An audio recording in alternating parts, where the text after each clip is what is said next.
Excellent. It will be very good. Nobody has cash anymore, so it's the best thing to say. Nobody will hold it up. Okay, good.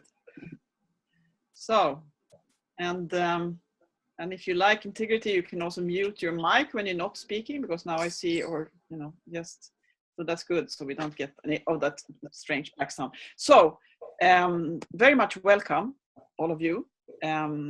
It's fantastic to meet you all again on this beautiful Sunday, the 20th of August.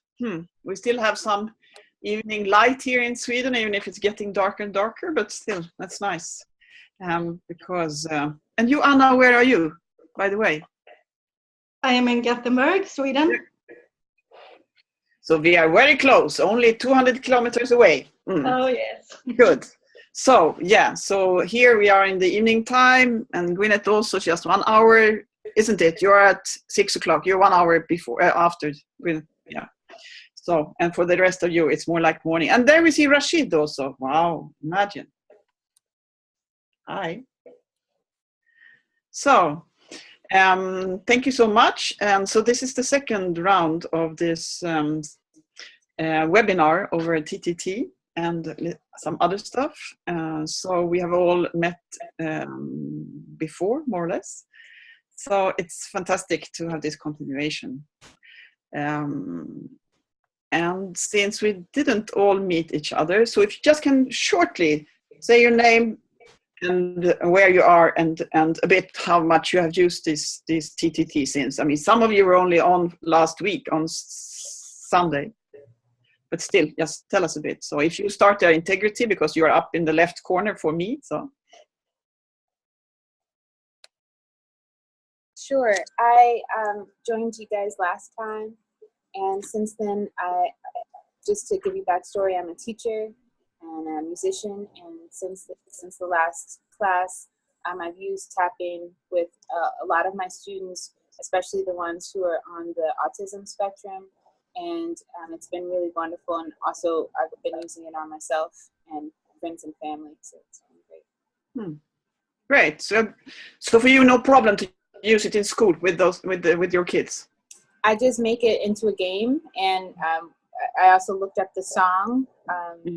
And I'm a music teacher, so it works out really well because it's got the movements, and the melody is great and catchy for especially younger kids. So it's been great.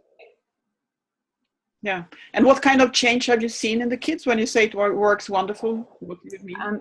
Especially for the children who are on the autism spectrum, they're able to kind of calm and self-soothe and not get as anxious with transitions, because that was a challenge. Anything new or different or something out of the ordinary was a little bit stressful for them. Different environments were stressful.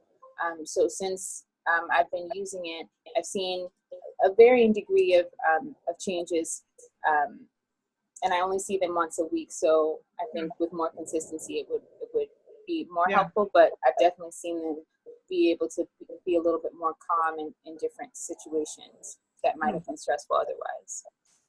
Wonderful.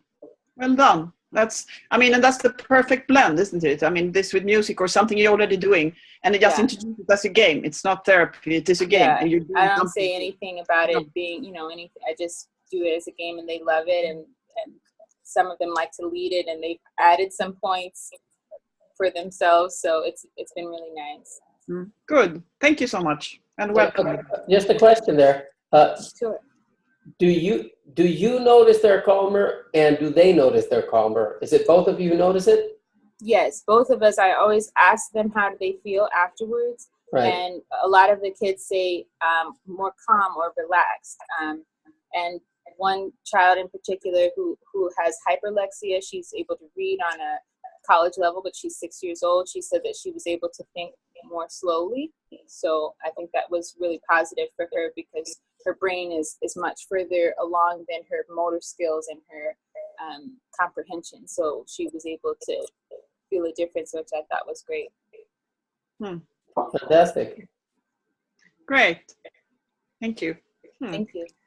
So then we go to the couple of Jane and Jane and Judy. Exactly. Jane and Judy. Okay. Jane Yeah. and Judy. So Yeah. please, Jane, start. Yeah, I'll start. I've been doing this mostly on myself, and I've been leading it. I have not been physically tapping other people, but in conjunction with my meditation instruction. I've got some people that I've been working with in meditation instruction. A number of them have long-term substance abuse issues, though they're in recovery, and a lot of stress in transitioning out of homelessness. So it seems to provide a good, for some people, actually I've introduced it to just about everybody that I've worked with, and some people keep asking for it. Please, let's do that again before we meditate, because it just seems to open people up, and again, I'm not sensing that there's a lot of vocabulary for what they're feeling, but it feels good. So it creates an environment where they seem to be more open to the meditation experience, and it also provides them with yet another thing that they can do on their own to manage a lot of chronic stress and anxiety. And this is a regular group that is. I have 3 groups weekly in different places. Wow. And like I say, some of them are more receptive to it than others. Some think it's a kind of silly. Yeah. That's how it is. That's fine. I don't push it. But there are certain people and certain groups that say, let's do that first. And that's what we do. So yeah. Great. And that's good. I mean, I do meditation myself every day, and I always do tapping before, because it makes you focus, because it does balance your nervous system, and it is easier then to go into a stronger focus on what's it helps people get into their bodies a little more, and a lot of the people that I'm sitting with and doing meditation with don't want to be there, No. So something that integrates without making a big deal of it is very helpful. Yeah, good, wonderful, thank you. Judy. So I've been in the kinds of situations that Jane's been describing, with the same kinds of reactions. And I've also been in a very unique situation for the last couple months. I started, a friend of mine who's a Republican senator in the US Congress called me and asked me if I would meditate with her, because she was about to check in to some psychiatric clinic. And the names will be withheld. And so I got there, and there were 4 senators there, and they were supposed to vote on the Health Care Act, one of the votes on the Health Care Act. And it was, it was so down and so morose that actually the meditation session probably drove them more into it, but with more heart. And then I said, sometimes it helps to tap a little. And they said, what's that? And so we started tapping. And so, believe it or not, we have a group of senators tapping, and it makes them more connected to the people around them. It makes them more open, more saying, wow, there are feelings here, and there are positive feelings here. And so it's really interesting, because the atmosphere is very competitive, very negative, very down. And the meditation sort of levels that, but then the tapping kind of says, oh, well, there's both good stuff and bad stuff going on. And for some reason, that's what comes out of the tapping. I think I could do this for a living. I'm doing it for free, but I could do it for a living, because we now have 2 groups in the Senate and 2 in the House. So we'll see if that makes U.S. policy any better. But it has made people feel a lot more confidence in who they are, and that they really are a good person. So you do like some kind of reflections after. Now Yes, and that started with them, because I didn't want to hear really so much if they didn't want to tell me what was on their mind. It started just being, we'll meditate, we won't talk politics, we won't do whatever. We were supposed to have breakfast, we never had breakfast. And so So it's kind of grown into, the social aspect of it is kind of grown. And it's really interesting to see how they need to express themselves because they feel so put down by the situation that they're in. Yeah, that's wonderful. I mean, all these different environments, it's so interesting to hear because it gives you ideas about what kind of situations where you can use this technique. Since, well, as you yes. say, and I would say that the homeless and the senators are closer together than they think. Yep.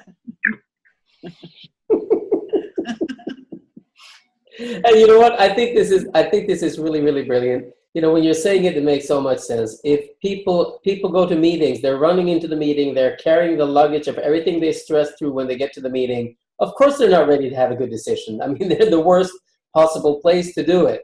So basically, you know, having people tap before deciding on anything, you know, those 4 or 5 minutes or any exercise like blowout would probably change world politics slightly. I think this is really interesting. Yeah. Well yeah, done. because it takes you away from the reactive mood. I mean, and directly, very easily from the reactive mood into a state of this kind of calmness, and that makes you having this space where you can actually reflect instead of just reacting. So that's great. Thank you so much. Wonderful. I mean, you should write an article about that and saying we could really, because this is, I mean, the kind of, now your mic is muted, so I don't hear you, Judy. Anyway, good. So now it's Gwyneth. Hello, everyone. I'm Gwyneth Moss. I'm in Yorkshire in the north of England, and I've been using tapping techniques since 2001. All sorts of different tapping techniques with words and without words, and I really like what Ulf and Gunilla are doing, and I'm going to be doing some work with the police. This will be the police from the force who attended the Manchester bombings, and there's a lot of stress in the police force. I usually start my client sessions with some silent tapping, and it settles people. And then we get into talking, and we're using tapping with words. But I think the lovely thing about silent tapping and this silent tapping protocol is that you don't get distracted by the words, and because people can get tempted to try and make the change with the words, and it's not the words that make the change. The tapping does the work. The words can be used to tune into something, but people get confused and they try and use words to change things. Well, if words were going to change things, they would have done already. You wouldn't need to be tapping if the words would change it. So when we just have silent tapping and tapping on its own, we don't have the distraction of the words, and it lets the tapping do its work. Yeah, and that's true. I mean, but it's just that we are so what you say, grown into this cognition concept that you think everything has to be worded, because that's what we learn, that you have to speak about, you have to talk about it, you have to, open up, you have to talk. So it's good, but that's wonderful. So with the police, I get curious, how did you get in connection with the police? Really through a colleague of mine and a colleague of hers who runs, this is not the actual police forces. The police forces are too focused on police business, but there is a charity called the Police Benevolent Fund, and police officers pay a small amount from their salary into this charity. And mainly what the charity offers is physiotherapy. It's very much aimed at police who have been injured in the line of duty. But what they're finding more and more is it's not physical injury, it's emotional injury. And I'm really in the early stages of talking with them about it, but I want to adapt a whole training so that, because I think the best people to help serving police officers are retired police officers. Sure. And we can teach, because they have the same language, the same jargon. You know, if a young police officer ends up talking to, you know, a middle-aged woman, civilian, they have little, they need to be able to talk to people who know what's happening, know what they're going through, where they don't have to explain. So I'm looking at a program to teach both retired officers to help serving officers and to train the counsellors and psychotherapists and psychologists who are already working with the police. Wonderful. Right. I think that's brilliant, and that is something that we should bring forward and also tell. I mean, we will quote you on this because I think it is exactly the way it should be done also with the veterans. So many of them come back and they say that they come and see somebody, there's this, you know, young guy there or young girl there, and they're trying to tell them about shell shock, and they're going, shell what? Yeah. Yeah. You know, and they just don't feel seen or heard from the beginning. So I think that is, since this is a non-specialist method, so we could teach anybody this, it's not very hard. Those are the perfect people to teach. They get a meaning, it's empowering, and they will be listened to. I think it's brilliant. Yeah. Well, what my vision is if I get something off the ground with this local chapter of the charity, it could spread across the country. It's then something that could spread to other countries. Yeah, I mean, it's like building a model. We don't want our police officers to be traumatized, because if they are, they will react to what is not happening rather than what is happening. Yeah. So much. Very good. Yeah. Great. Wonderful. Same with ambulance and same with firemen, and I mean all of these rescue units. Absolutely perfect. Yeah, good. So then we come to Anna Candela. Yes, hello everyone. I'm Anna and I'm living in Gothenburg, Sweden. I met Ulf several years ago, and I met you as well, Gunilla, once. And I know that you were talking a lot about this tapping, and I was very curious. But I haven't used it actually so much. I tried once at a course with another student. But now I'm working as a coach and a counselor, and I'm also having, I run lectures and workshops about highly sensitive persons. And I'm also a meditation and mindfulness teacher. So like Jane and Judith, what's the name? Judith. Spoke earlier about using this tapping technique as a grounding, like grounding before meditation. I think that is amazing. I want to try that. And I'm also work a lot with kids and youth because I'm a kindergarten teacher. So I think use this with kids and in school and kindergartens. That's what I want to spread actually. So and I have a partner that got this diagnosed MS. I think it's multiple, yeah. And I tried this on him actually yesterday. And a couple of hours later, he just came into the room and I said, Anna, I feel fabulous. I haven't felt like this for several weeks. And I was so happy and just, I want to do this. Let's spread the word. So that's my story. Great. Yeah, that's good.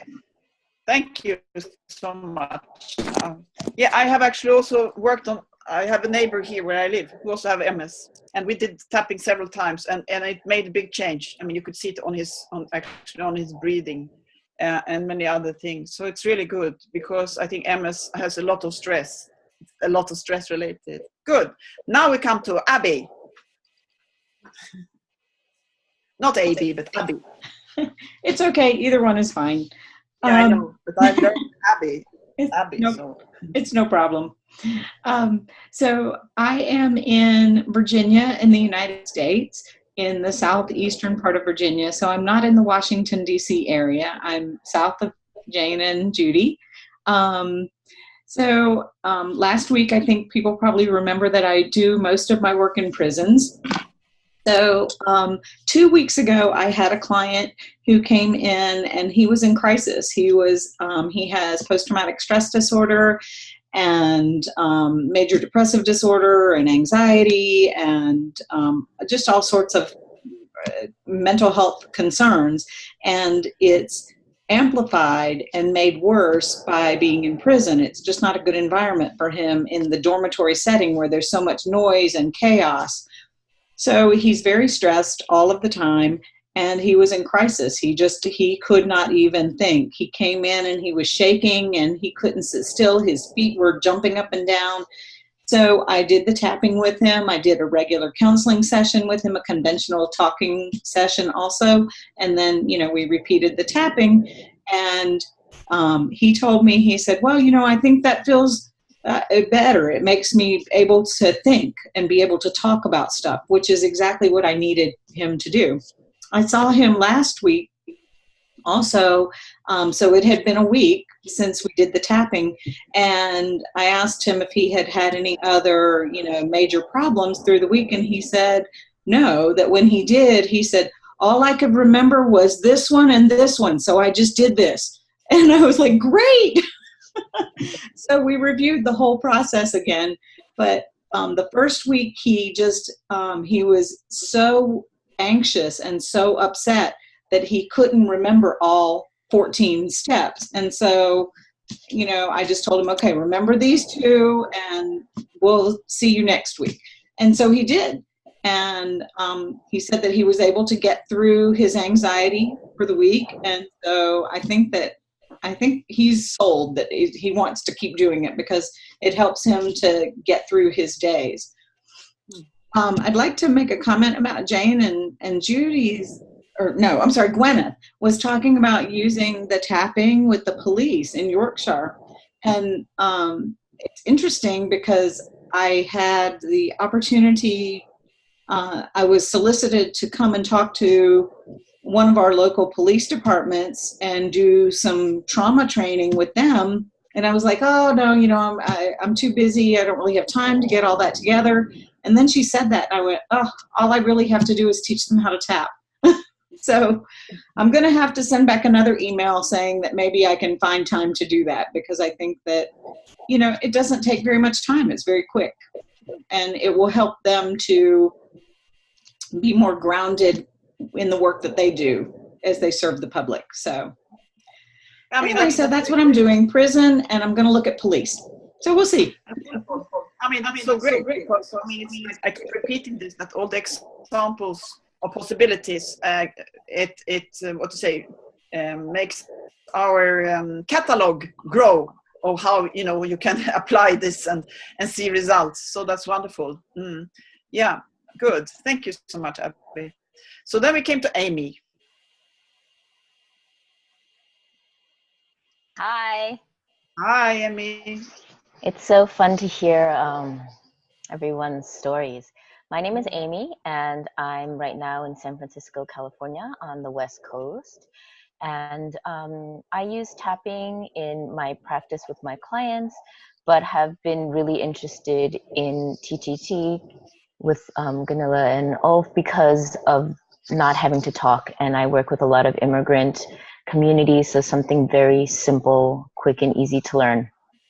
So I've been able to practice this technique with several folks and then start having conversations with several of the community workers and community leaders about how to adapt this in different cultures. So I was able to share it with one of the Korean leaders, and it was very fun because they really liked the song version all.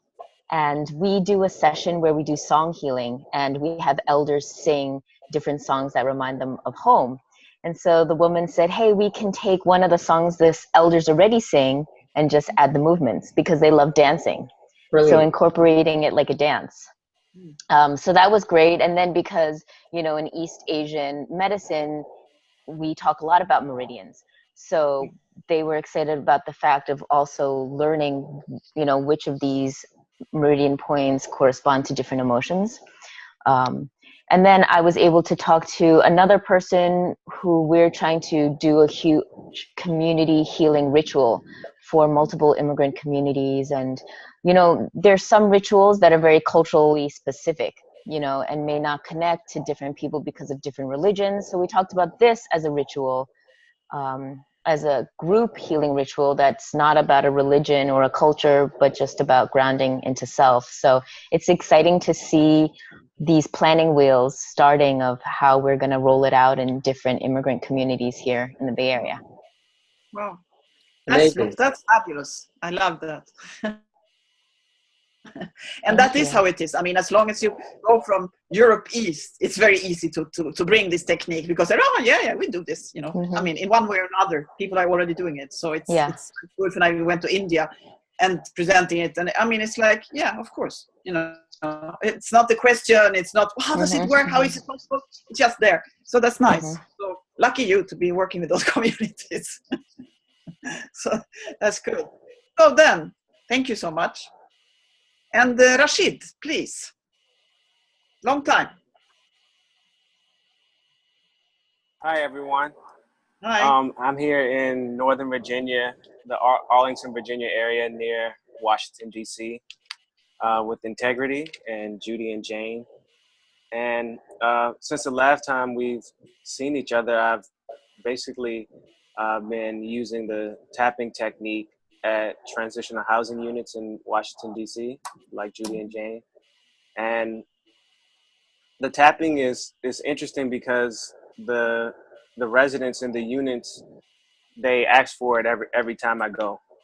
It's something that they look forward to, mainly because they feel alive after they practice the technique, and they also feel like they're able to kind of like start fresh, even though the class starts at 6 o'clock in the evening. So it kind of makes them, it gives them a sense of pausing for a second and starting again. And for a lot of the residents, that's very important, because the starting new is really like a sense of letting go. And it's just been remarkable for a lot of people. I've had a lot of people talk about pain being released in the moment as they're tapping. And they've also been able to describe their emotional or physical experience with more clarity in the moment. So that's how I've been using it for a while now. And I also use it on myself before I go to sleep. It actually helps me to go deeper into stillness, into my own body, which helps to ground me, which enables me to be less in my mind and more in my body. And that's really been helpful, but it's really it's also allowed me to detach from thought patterns. Sometimes I will just hold an intention in my mind when I do the tapping as well, not using words, but just an intention about something that has been a challenge for me. So for example, maybe just complaining. So I would just hold a intention of or the word complaining in my mind, and do the tapping series and go through the points. And I've noticed a difference in my everyday life when a thought of complaining would come up. I had a little more space around the thought, and I was able to kind of choose not to react according to what that thought was propelling me to do. So it's been really helpful. Great. Oh, that's wonderful. That's fantastic. I mean, it's very good. I mean, the observations and this, I like this you're saying, I mean, giving some, a pause and then restart again, because that's how, I mean, you can really feel it's like, because it brings you breathing down, and then it's like, whoops, it clears your mind, and here you go again. You know, it's like, so yeah, I like that. It's a pause and restart again. Thank you so much. I'd like to ask everybody else also what you're saying, Rashid, that some people actually they find some pain lets go as you tap. Does anybody else have similar experiences, either with temporary pain or with chronic pain? Yeah? Because the thing is this, pain is, as a reaction, pain is made up in the brain. So pain could be created by a stress response. Sometimes when we cut ourselves, we don't see it, we don't hurt. Once we see the cut, it starts hurting. But also when it comes to chronic pain, it's interesting that some chronic pains actually let go when the relaxation response kicks in, when the body's nervous system goes down. So it's just curious to hear if anybody had any cool, fun stories there. Gwyneth, you probably do.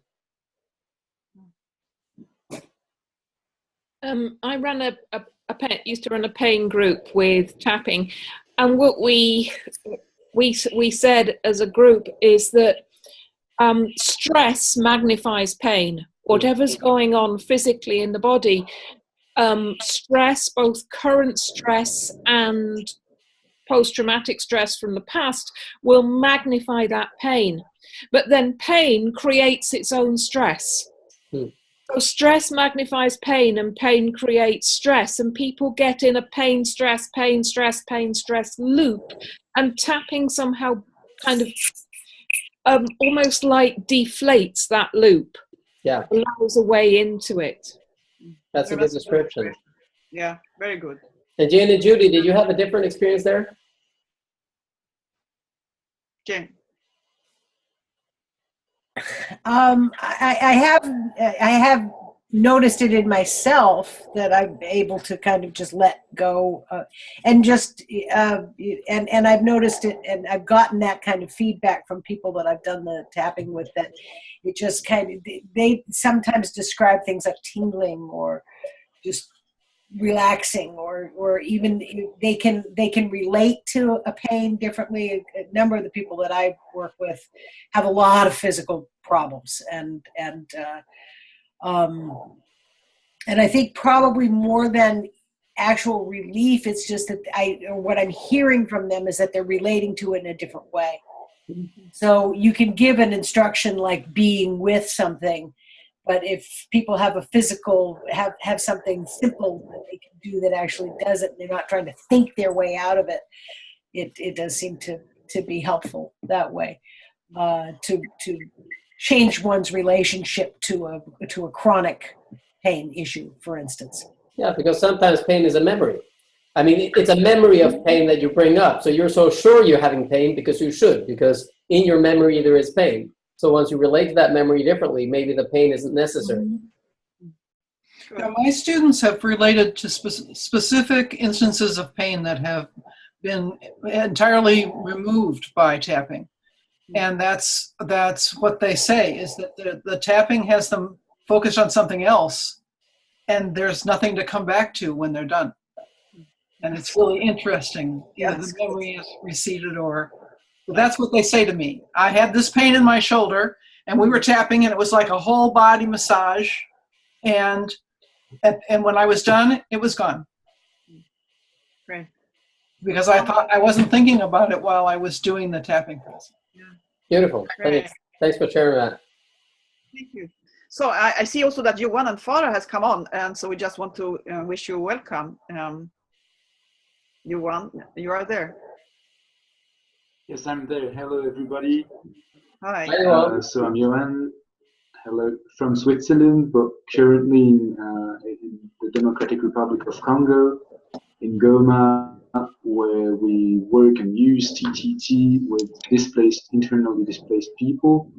I'm sorry I was late, and I'm sorry I might quit the meeting earlier than the end because of my battery. So technical problems are something I wish we could treat with TTT, but maybe it's not applied yet.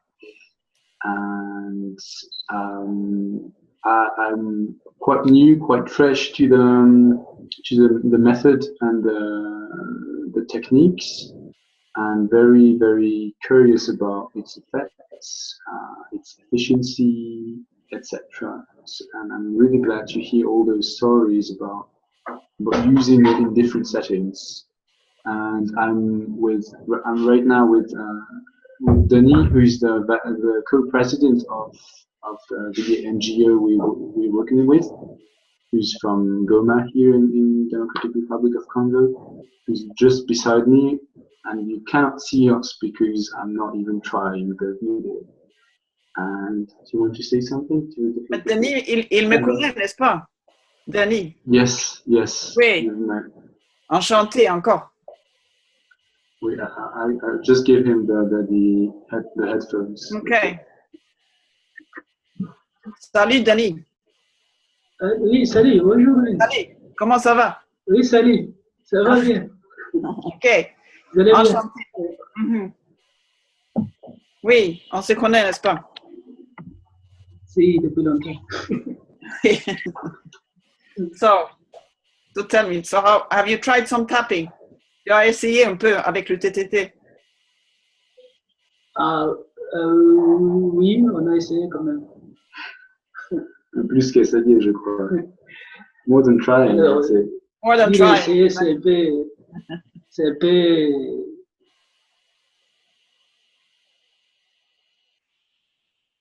Et ça marche?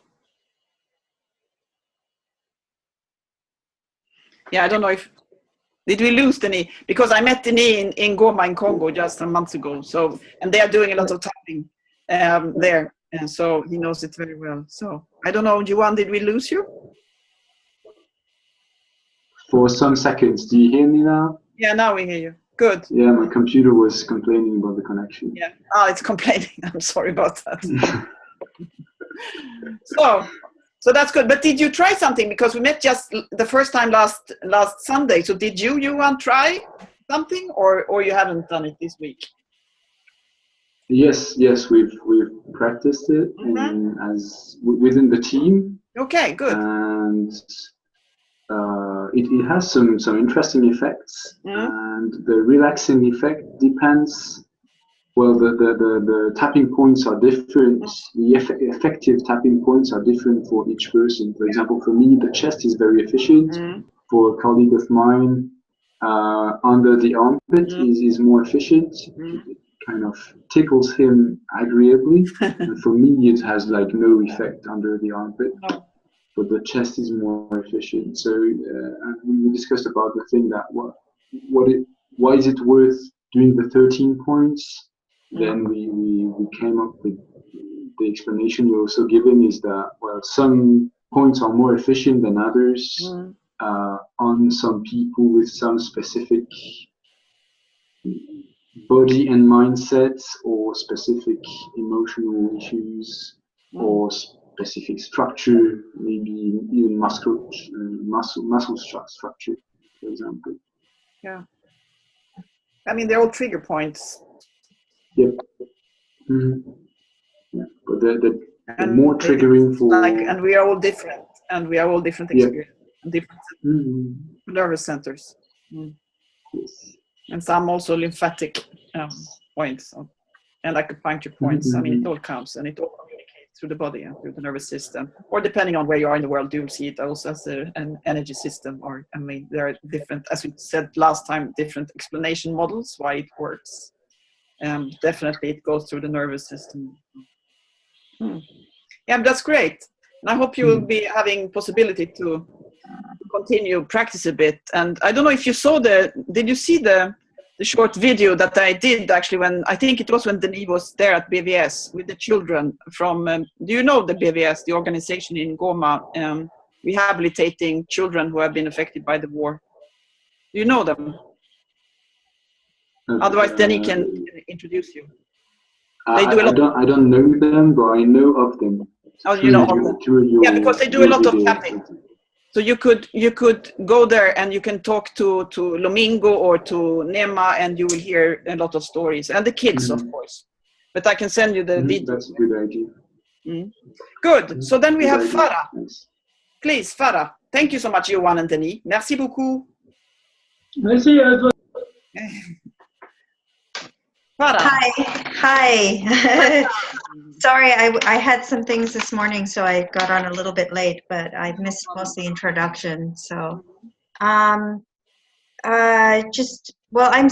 haven't practiced very much with it. I'd used it on myself, but I have identified some places where I would like to use it, and had a conversation with a client I was working with just before this call, and said, I have this technique because I do EFT. I'm trained in EFT, so I basically said to him, because a lot of people have been saying with EFT, like, I'm having trouble with the words, and I think it sometimes gets in the way of people feeling motivated sometimes it's just like a little bit more than you want to do. And so I had said I'd like to show this to you and work with you on it. So we're planning to do that sometime soon, maybe in the next session or in between sessions. So that'll be one of the people. But I have some people in mind that I'll work with. Some clients that I've seen, they don't really want to pick up their EFT and do it on their own, but when they're triggered, this will be a nice thing to have in their back pocket. So that's where I'm planning to start with it. Great. Yeah. Wonderful. Thank you so much. You're welcome. And integrity, we haven't heard from you either. Oh, yeah, we did. Yeah, I'm sorry. Adriana. Hi, yes, this is Adriana. I think I was on the last session, and I did tell you I do work with at-risk teens. School hasn't started yet, so I haven't really had a chance to see how this works with my kids. So I'm interested to see how this works.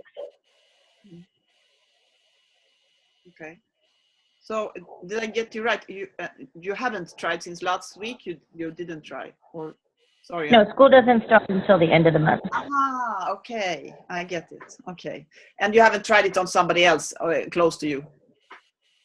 I tried it just on myself. Yeah. Okay, yeah, that's fine. That's fine. So good. So I think anybody feel left out? Ulf, perhaps you have been silent.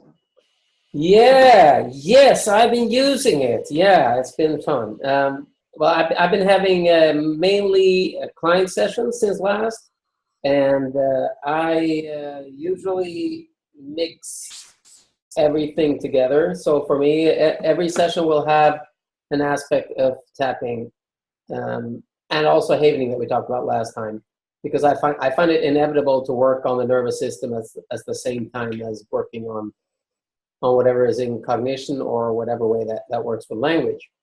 So having said that, it was actually some pretty spectacular sessions. So I mean, it's really fun to see after so many years that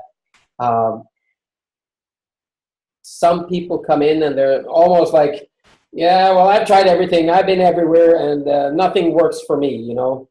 And all the time you can see that there's obviously some issue that is stressful here. And more I just go into, I simply explain stress and start with the tapping, and then we see what's left. And a lot of the time, not that much is left, because most stuff pops up when people relax. So I find it more and more useful every day. Yeah. And I find it really useful to explain to people how the nervous system works, just really short, just so that they understand, you know, that just like you were saying about pain gives stress and stress gives pain, Gwyneth, in the same way, also stress gives stress. And once people have an anxiety attack, they're more afraid of having a new one. So the stress is actually being afraid of having an anxiety attack rather than having one. So just getting rid of that stress, which is here and now, people can go down enormously. So yeah. That's been my week. Yeah. So I mean, when talking about these things, I was just gathering some of the stuff that we have been using, because I was thinking of Abby. I mean, with this guy, could you? I mean, do you sometimes give? I mean, like this sheet of paper with the points for like? And I think we talked about it outside. It doesn't work, or how is it? Well, sometimes I give them the paper. In this particular case, I did not give him the piece of paper because he would not have been able to keep up with the piece of paper. He was so, I think you said that, yeah. So unsettled that just even holding a piece of paper and remembering where he put it would just not have worked. So, good. Yeah, but because he came back and he talked about the tapping the second week, next week I'm going to give him the paper, because I think he'll be at the place where he will use it on his own, the whole process, instead of just the 2 points. And I think this week he'll probably remember a couple more. Yeah. So yeah, that's cool. For him, I'm just taking it a little at a time. And I think that's wonderful, because it will make him also feel like, yeah, I manage, instead of feeling failure when you don't remember all the stuff. Yeah, so that's good. Right. So actually I put on this we have made some props for remembering things. So I put on this fantastic, you see me now? Yep. So we made this, what do you call it in English? Reflex? This like you have in the roads when you're not supposed to be hit by a car, or you're supposed to have it in your car if something happens or forth. So we did that one because we didn't have it, and we went to Lesbos when when so many refugees came from Turkey over to Greece. And we felt like there are certain times when working, for example, in a refugee camp, when you want people to know who you are just by this stuff. We also made some very small brochures with the tapping points on and the small instruction. Now this one is in French, but it just says that very short instruction that think about whatever bothers you, tap on those points indicated on this image, breathe and repeat. That's all you need. But then this one has like this, so it has some kind of explanation about what it is and then in the end some website. We also did this one. Very popular, this kind of, what you call it, rubber? No, what is it? Oh, whatever. It's not rubber, it's plastic.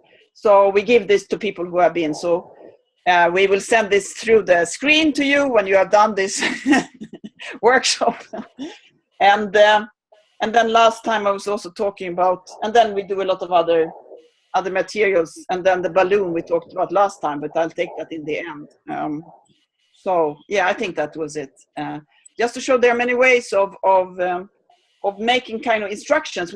Many times we have done instructions and then laminated them, just making a small piece, not the whole A4 or letter, but a small one. We did some very small one, just actually the size like this one, like a business card, with some images on, and then laminated so people can have it in the pocket or something, because papers tend to be, wrinkled and thrown away, or you write something on them and then you don't know, they get torn. But as soon as you just laminate something like that, we did it often for those who have been instructors in trainings, so that they can use them many times. Since you actually only need images and then a short instruction, you don't need very much more. It's like our colleague Christine Miller said that she went for a training, and then for one technique, they got a manual of 36 pages. That was the TFT, the thought field therapy. And then the TTT was one laminated page with one instruction, and on the other side, just the images. That's all they needed, and they got almost the same result. Yeah. Yeah, and I also want to mention what we did in the beginning. When we were looking at this, we were working with a lot of people in Rwanda and Congo, and sometimes they were asked if who is saying that they know what they're doing. So we wanted to say that they were certified about it. So we did this. This is like a credit card. It's plastic. So this is a certified, the trauma tapping technique and the points and the description is on the front. Now this one has been worn and torn a lot. On the back side, it has their name and it says that they're certified. But it also has a certification number, which is listed on our website. So if somebody asks, are you really working with Peaceful Heart Network? People can go on the website and check that it's the same number and name. So it was just a way of I don't know if they've actually had to use it or not, but it was a way for us to be able to make it legitimate for people somewhere where they might have to show that they know what they're doing. Yeah. So what do you think, Ulf? Should you show that PowerPoint or a video? I think a lot. Yeah, let's do the PowerPoint, and then we can do tapping on somebody, and it will be fun. Do the PowerPoint a bit. Go through it fast, because it's like 8 o'clock. And what do you think? Would you like to? We always forget to take a break. Do you want a break? Like now, 5 minutes, or you just want to go? Who wants to break? Raise your hand. Nobody. Yeah. And Farah, Adriana, and Johan, since you're calling and you don't get to raise your hand, so no breaks for you, because you can bring the phone on your break. Okay. All right. So we have a PowerPoint that we often, just to give some I'm okay. I don't need a break. Sorry, Adriana? I said, I'm okay. I don't need a break. Yeah, okay. That's good. Thanks. And Amy, So are you there? Your video just went off, but I'm assuming you're there. Yeah. Perfect. But you all see the screen, do you? You too, Adriana. You also see the screen. Adriana. I see the screen, but it's just the participants. I don't see any videos or anything. Yeah. That will anyway, change. Just on the phone. So I mean, because the PowerPoint has not come up yet, it's coming now. I see it now. Yeah, good. Beautiful. Okay, so here we go, my friends. We'll go on a short blast through of our PowerPoint just so you've seen it. If you want the PowerPoint, it's yours to have. If you want to use it for anything, adapt it, please do. And if you care to keep just a little footnote that it comes from the Peaceful Heart Network, we're thankful for that. If for any reason that's not appropriate, then do it anyhow. Here we go. So, well, at the same time that we're showing you this, a lot of you have a lot of experience. So remember, you're the teachers too. So if there's anything you think about here that you'd like to add, or you know, all this materials, you know, we're thankful for all the input you can give, right? So feel free to just butt in and say anything. But TTT, first aid for stress and trauma, that's how we present it, first aid, and we always put emphasis on that. And we also say it's language-free help for laymen and professionals alike, or non-specialists and specialists. And we had a discussion with one of our colleagues who was helping us to make it sound spiffy and American. And she said, why don't you say, learn it in 10 minutes and do it in 5? So we wrote that there. We thought it was cool. And it's kind of exaggerated. I think we're going to change that. Yeah, we just might. But for now, it's there. So there we go. That's okay. We can do that. So, essentials of mental health. This is what we think are good essentials to have in mind when we're working with this. One of the essentials that a lot of people forget, especially when they're working as volunteers, is that rest, food, water, and exercise. It's not very complicated, but if you forget those, things can get complicated. It's worth a lot to be rested. It's worth a lot to eat well, to be hydrated, and to exercise. Actually, these 4 in the studies that we've looked at perform better than antidepressant medication.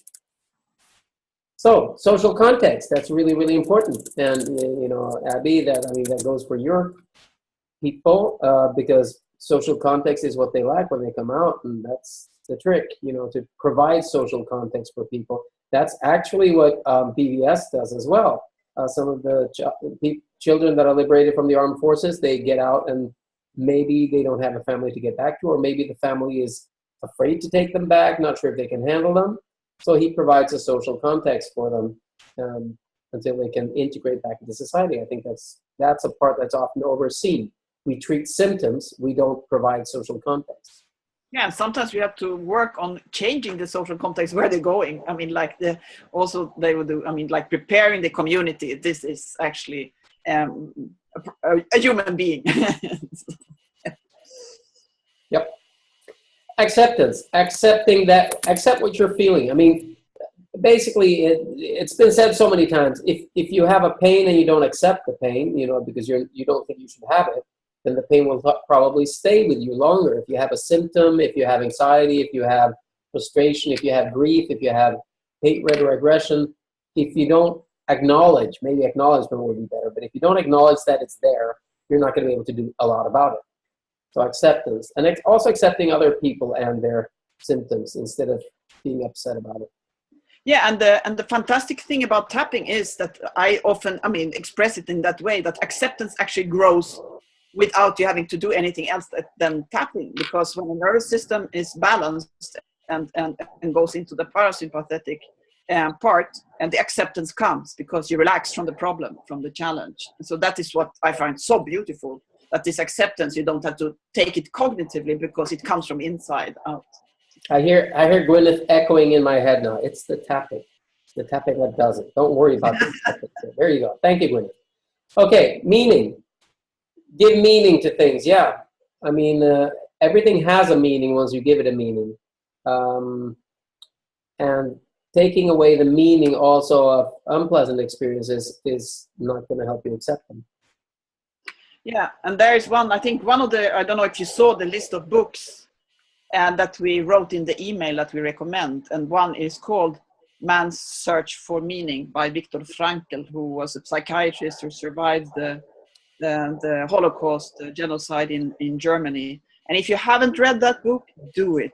Just do it. It's small and it's brilliant, and it gives so much meaning to everything that we do. Yep, sure does. And also, sometimes meaning in one way is actually, there's a meaning in allowing people to be empowered to help others. So we find that teaching non-specialists and actually the benefactor to tap on their peers gives a meaning for them as well. So there's meaning in so many layers. Okay. Yes, and going from meaning, we come to empowerment, because empowerment we find also is one of the big things. The moment that you take off the mindset of being a victim that suffered an injustice, the moment you are becoming a survivor, instead you are doing things about your situation and you're actually going somewhere with it, which means that you are becoming empowered. So empowerment is extremely, extremely useful. Be prepared. Yeah, we say be prepared. Be prepared, be prepared for the worst, be prepared for the best. Be prepared by knowing when you're at the end of your limits. Maybe I shouldn't try to help here, or maybe I should try to help anyhow. The more you read, the more you accept, the more you experience you gain, the more prepared you are. So I would say that one way of being prepared is actually gaining experience. Yeah, I just have to tell that now, by the way. No, go ahead. No, but I was just hearing this story today. I don't know, I mean, today or yesterday, Friday night, there was an attack in Åbo in Finland, in Turku, in our neighbor country, Finland. And there was this man who stabbed several people in the street. And one man he was actually from Sweden, Hassan Sabiri, his name, he went in between and he saved one of these women's life by going on this guy who was attacking, and then he got wounded himself and brought to hospital, but no problem really with him. And then I just heard him on the radio and talking about being prepared. It turned out that he was, like an ambulance nurse, or what you said, paramedic. And so being prepared is knowing, he knew what he could do, in a way. And being prepared makes you often more brave, actually, or makes you more brave, I would say, because you know what you can do. And he was expressing, he said, I'm not a hero, but he had got, hundreds and hundreds of messages from people all over Finland, praising him for what he had done. But that is, one way of being prepared is to do these kind of first aid trainings of all different kinds, of course, and learning some self-defense and all these things, because we can get into dangerous situations also. Sorry. Yeah. I heard it on the radio. Right. So the next thing is focus now and forward. Well, basically, if you want to stay healthy and want to help other people stay healthy, you should focus on where they are and where they want to go, rather than where they come from. Because I usually tell people, some people, they get really focused on what happened to them. This happened to me, this happened to me, this happened to me. And they're still in the past. They're still looking at that past. And that's like walking backwards with, looking back and bumping into everything in the back of your head, because you're not turning around and saying, where am I? Where do I want to go? So basically focusing on the now and forward will help people move on. And I've seen the chat also, I checked that out, like Gwyneth and Jonas having a discussion, which I agree with completely.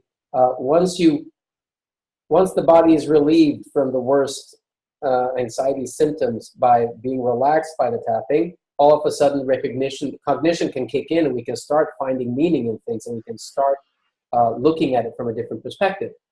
So that allows us to focus on the now and forward. So you focus on the now and forward also kicks in when people do talk about things. I mean, I find it more empowering to talk about where people want to be than where they come from. So some people come in and want to tell their whole life story, everything that ever happened to them. And I do listen for a while because it would be impolite not to, but I do tell them that, you know, regardless of everything that happened up to today, is there any place you'd like to be, you know, half a year from now? Because usually that is more useful mindset. So working without words, what does that mean? Well, it means we don't really have set up phrases or affirmations. And we talk about affirmations. Thank you again, Gwyneth, for clarifying that terrible misunderstanding about affirmations in EFT. That affirmations are not the necessary part. The words are there to connect, basically to create the connection so the tapping can do its work. And that's basically why we don't use affirmations. Also, like we said last time, because affirmations, if they are untrue, they will not be empowering. For some people, a little bit, but for some, detrimental. And a setup phrase, we don't work with setup phrases. We simply tell people connect ever so lightly to whatever bothers you. That's usually enough in the context we're in. In the Western hemisphere, people tend to suppress things and you might need to bring it into them, but we usually work in groups. And when we work in groups, we have what is called a somatic poem, which basically talks people through their senses in like 2 minutes, you know. And imagine a rain falling through everything you've seen, everything you heard, everything you tasted, everything you smelled in your heart, in your chest, in your stomach. So it's just this little setup which can be done in a group, which allows then the tapping to happen because people get connected. We'll look more at that in a while. We don't ask about experiences. We don't find it necessary. We don't need to know exactly what happened to people unless they feel they would like to volunteer it because it feels good for them to be seen and heard. But working without words also implies that we don't really need that. And there's the point of Dr. Carl Johnson. Gunilla, you can retell how he would use to say that. Yeah, I mean, it was the first time when I went to Rwanda with Professor Dr. Carl Johnson from Virginia, Winchester, Virginia, where he said, I mean, working with people who are traumatized, we don't use any, you don't need to use all these words because it might re-traumatize people, and people who are traumatized have suffered enough. They have suffered enough, and if you bring things up again, or like flooding, or even just bring it up, people can start suffering again because you restart the same reaction in the body, and that is what makes people feel bad. So from there came, you know, this, that, I mean, no suffering. That was his prime number one statement, saying that we do this gently, and that's why this connecting just lightly, because it's enough, because the mind knows where you need to go, and for those who are connected to what it is that bothers them. Yeah, so we trust the relaxation that comes from the tapping to do whatever is necessary. We trust people to be able to connect to whatever bothers them without us meddling with it. And we trust them to be able to connect without telling us about what happened. So again, make stress and trauma your friends. And yeah, that might sound strange or not, but basically these are responses that have evolved over 500,000 years to save our lives. So, you know, saying I have anxiety, you know, you should basically say congratulations, because if you don't, you know, you're not going to be able to run from a saber-toothed tiger. But again, it's about understanding stress, because it's empowering to know that some of your symptoms, some of the physical symptoms when stress becomes somatized in the body, some of the psychological symptoms that are often connected to shame and guilt in society. Mental health is a big issue. A lot of people in our hemisphere here in the Western world are often ashamed to talk about having had a psychosis or something because it means that they were in a psychiatric ward. But basically, it could happen to anybody. And knowing that will take away, you know, all that unnecessary stress of actually being stressed. Understanding the encoding of trauma. We follow Bessel van der Kolk and Dr. Ruden's model, which basically is that trauma encodes when we experience something that is emotionally overwhelming where we believe that there is no escape from something very unpleasant, and our bucket is filled momentarily, so a response kicks in that encodes everything in this moment and connects it to all our senses. So anything that we saw, heard, smelled, and connect to this moment will be encoded. And bringing that up, we can deconnect that encoding. But if we don't, then the sound that we heard, the smell that we felt can trigger that at a later point. Understanding this, the mechanics of that, really helps people understand sometimes why it's not always logical that the smell of a soap could make them have an anxiety attack. Yeah. And Gwyneth says, I call that encoding the time capsule, and people like that. And that's true. Yeah, it is a time capsule. Yeah. So understand traumatic reaction goes with understanding the encoding. So, and that is actually, the time capsule tells that. So just so people understand that if you get an anxiety attack for no reason whatsoever, you can be completely sure that there is a reason and that something reached you on some level of your awareness, maybe totally under your awareness, and triggered that. So there's no such thing as an anxiety attack out of nowhere. There's an anxiety attack where you don't understand the reaction, but something triggered it. And when people understand that, they don't feel like they're broken or crazy. They understand that there's a logic, but you might never find out what it was, but you can actually treat it anyhow. Also understanding that, yes, somebody wanted to say something? No? Okay. Understanding the transferences trauma, yeah. Trauma, it's like bad breath and bacteria. You don't see it, but it can, there you go, Abby. You don't see it, but it can transfer from one person to another. And it actually does affect people. So a lot of people who have worked with people who have anxiety issues can get anxiety issues, and it's not even their own. It's just basically, it affects and vibrates with the nervous system of a person. So it can be transferred to children, it can be transferred in the womb, it can be transferred to loved ones. And understanding that is a good thing to do. Understanding somatization, and somatization, by that we mean how symptoms of the stress response that are meant to save your life, if you carry them around for a long time, they can actually become physical. So I usually tell people, if you walk around with extreme stress for a short while, it's okay for your immune system to be turned off, or be downregulated. It's okay for your sleep to be downregulated. It's okay for your bowels to be downregulated. It's okay for your short-term memory to be downregulated, because none of those are needed in a fight, flight, or freeze reaction. But if you have a stressful situation for years, or a long time, or long enough for you, however short or long that is, it means that, you know, your bowels will they will take part of it. So you'll be constipated, or you will be IBS. And that's a normal stress reaction after a long time. Headaches, migraines, chronic pain in the body, sleep disturbance, making you more stressed, and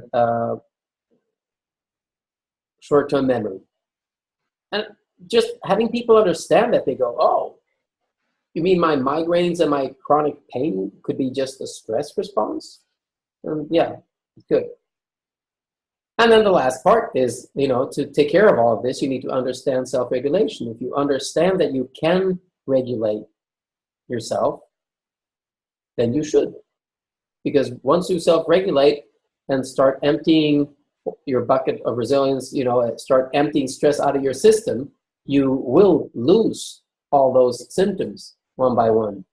And it can be really miraculous, or seem miraculous, but it really isn't. It's just that, you know, once you get enough relaxation, a lot of those symptoms disappear.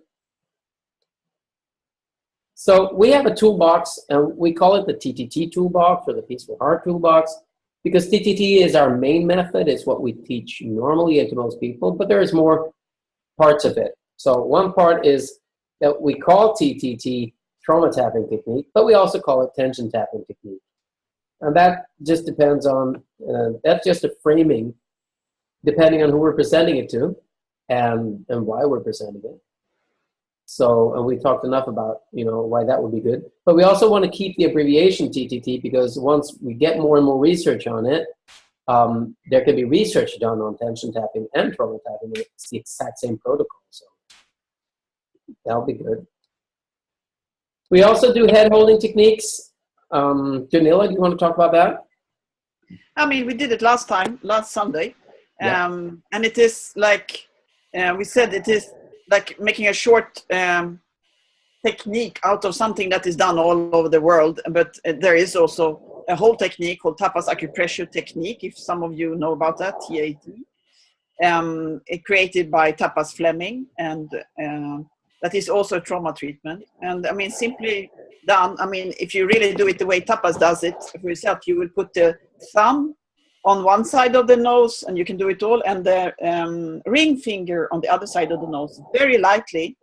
And then the other two fingers, where do we go? On the third eye or between the eyebrows. And hold it very, very lightly. So it's just like touching here. You shouldn't be squeezing the upper part of the nose, just holding very lightly. I think actually she takes the long finger only there, but I often put the finger. And then the other hand with the thumb, wait, do you see it? With the thumb under the skull, like on the top edge, the top end of the neck, and then the rest of the hand around the skull. So this you can do for yourself. I often do it if I need. And then you, while holding this position, you can just process things inside. Like the same we like doing in TTT, just focusing slightly on whatever bothers you. Then there are protocols, and Tapas also has a website called TTT Life, where you can download her manuals about the protocol that she uses with with the wording. But we do this like this, or just holding the other hand on the forehead, and this is something that is super comfortable. I mean, it's a super good thing for migraines. It's a super, I mean, I had a friend, nothing helped his migraine. I did this on him, and swap, it just went away, because it's very soothing. It's also a way, if you haven't felt held in your life, like nobody has taken care really of you, this is making people feel very safe. Just holding, not hard like this, but just a little bit pulsating, like, lightly. It's a wonder. It's a wonderful technique that you all can do for yourself or doing it for somebody. I love it, because also if somebody is agitated, like I said last time, if somebody's agitated, the tapping can be like, oh no, not but this just, oh, let me just hold your head, And it's the same like with the tapping. You can do it anywhere, because it's not very, it's not intrusive at all. It's just holding the head of somebody. So I love that. Yep. Yeah, and like we said, if that kicks in the relaxation response and the migraine is caused by a stress response, the migraine will disappear immediately. But it also, the optical nerve goes straight through the head. So basically what you're doing is you're massaging the whole brain. I don't know why we're advancing here, but alpha theta breathing, yes, that's the breathing that we do between the tapping rounds and at the end. So alpha is a brain wave and theta is a brain wave, and alpha is a little bit more wakey and alert, and theta is a little more daydreamy processing. Brain waves actually exist all at the same time, so it's not like you're switching from one to the other. It's more like one is enhanced. And basically, you could say that alpha is faster than theta, so theta is more relaxed. And if you breathe in, or through your nose, hold your breath, and then breathe out with a sigh and become heavy.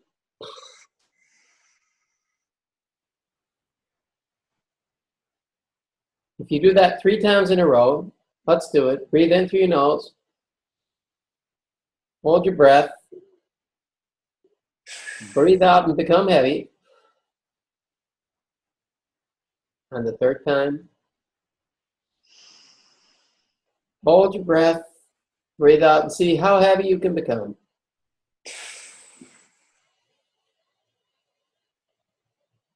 And I usually tell people, when you breathe out, don't do that fancy yoga breathing where you let the air go out slowly like a punctured bicycle tire. What you do is you do a sigh of relief, you know, because that actually tells the nervous system that there is no danger. So a heavy sigh of relief. And if you become heavy, that's actually a sign that you are relaxed, because you're letting tension go to become heavy. When you're tense, you're not heavy. When you're untense, you're heavy.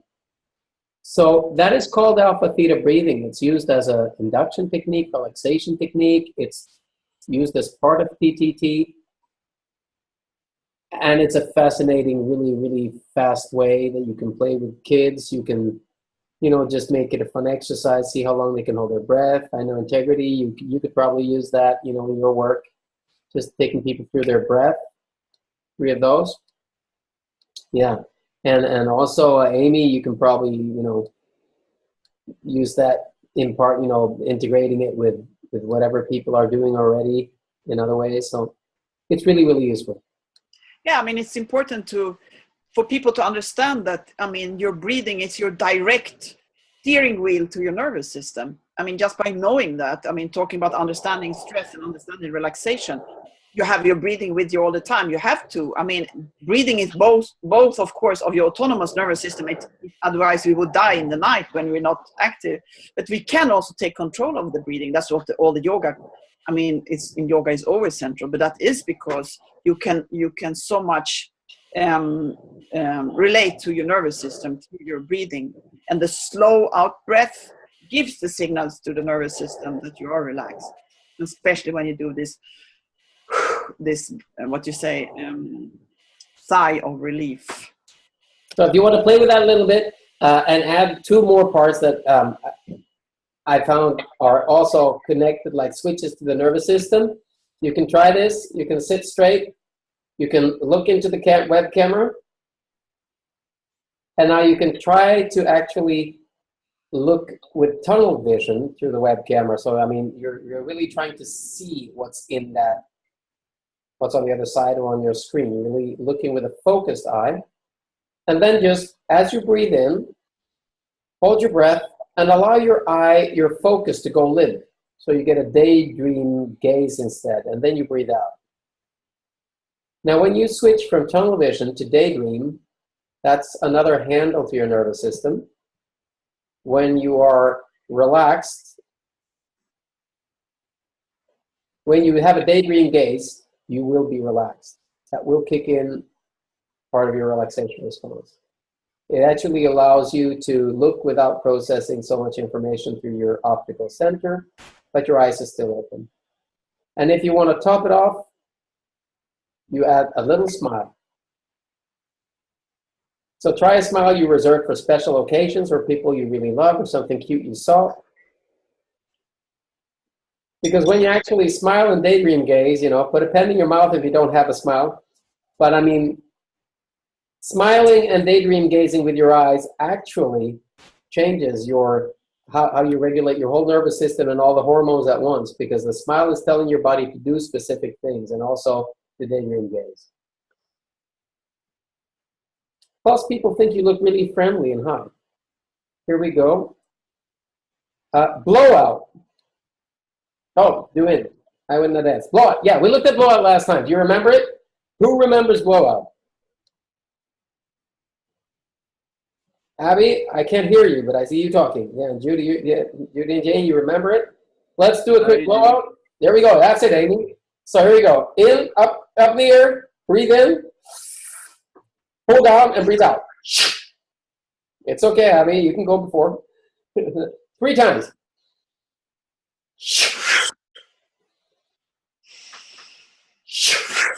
And 1 more. Yeah, perfect. Now the good thing about that is it actually it clears the carbon dioxide in your system by bringing out all the air in your body, but it also uses some of the excess adrenaline and lowers cortisol. It's a really fast, nice thing. I've been using it coaching team. I think it's excellent in the beginning of a meeting or a class, or if you're in a situation where people get agitated because they're frustrated and don't know what to do, just doing that can actually bring people together especially if they're a little high strung, because when you're high strung, tapping can be like, you know, I'll do that later.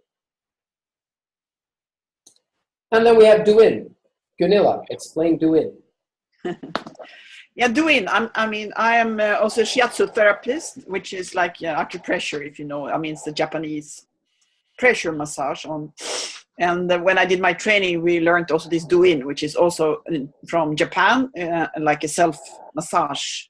And I think I did explain a bit about last time, and it's just like tapping all over your body with your hands, because it is like stimulating your blood circulation, your energies, and all this kind of stimulation, like we talked about last time. Everything moving makes things into rhythm more, especially when you're fixed or you're nervous or you're traumatized or have high stress. Things tend to be tense and not moving and no rhythm.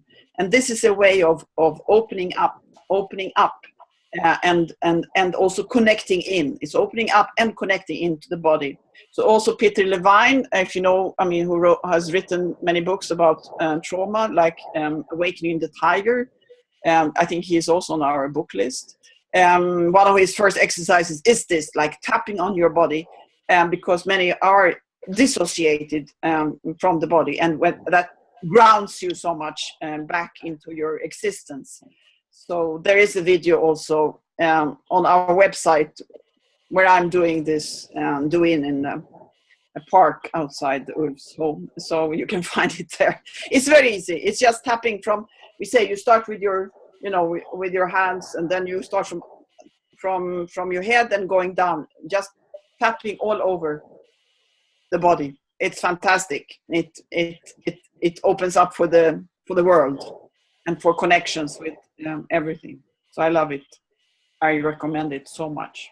And we do it always in our trainings, or not always, but often, very often, in the end of the trainings. And people love it because it is like, oh, wow, now it's for all of the body, not only those points, like of the tapping, but it is like making also for some circulation for the knees. And so when we did these trainings, I did work for an organization called Norwegian Church Aid in the area where Johan and Denis are, in the eastern part of Congo, during several months with many, many different groups.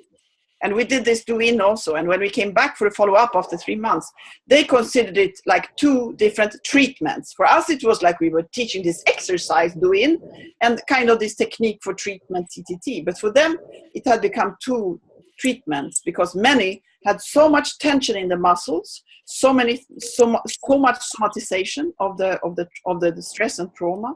So when they started using this do-in also for the whole body, so many things were released. So they gave these testimonies both of, this is how we use TTT, and this is how we used to do-in, and the results were this and that. So it is super.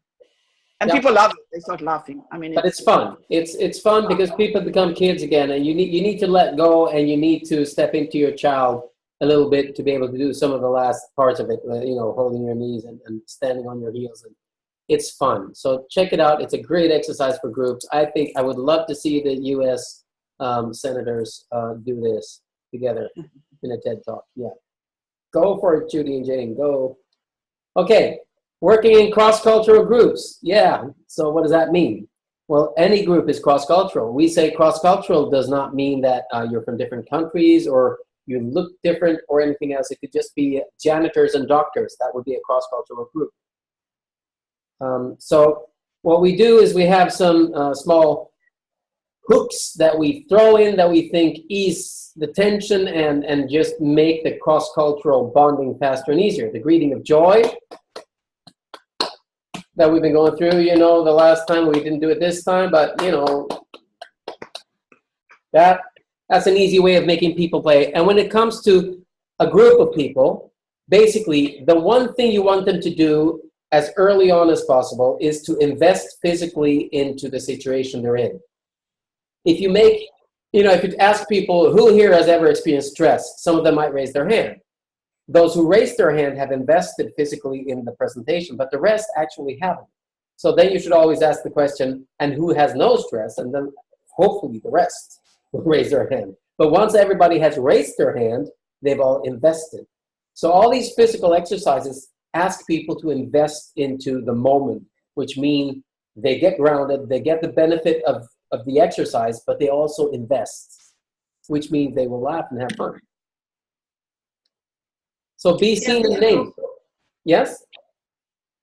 Yeah, I mean, all these things are also because it was, I think it was Veronique who was with us last Sunday, who was in an email talking about breaking hierarchy. And there are many different ways of breaking hierarchy. And these are, all of these exercises are breaking hierarchies because people do things together. And this greeting of joy, and then this second one, be seen and be named. Yeah, sorry. So I was just come to think about that. Bringing people together is breaking hierarchy. Yeah. So the being seen, being named, that's the little exercise we did the first time when somebody said, hi, I'm Ulf, and everybody goes, hi, Ulf.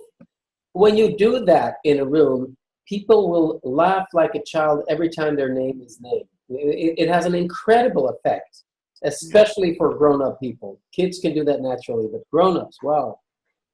And this, I mean, when we really thought about this was, I mean, last year we were in California, in Los Angeles, Ulf and myself, for the ACEP conference of the Energy and Psychology conference. But then we also went to this other project of,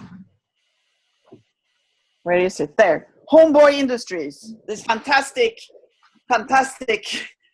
project in Los Angeles for former gang members and prisoners. And Reverend Boyle, who started this organization, he has written this other fantastic book that we also recommend so much, called Tattoo on the Heart. It's also mentioned in the list you got in the email.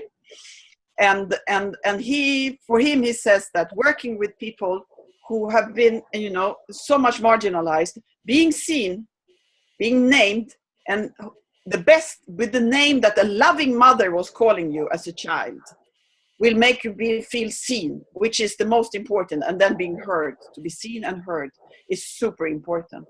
And I love that book. I mean, just read it also. Tattoo on the Heart by Greg Boyle. And visit the website of Homeboy Industries. They're doing a brilliant work also. Yes, sorry.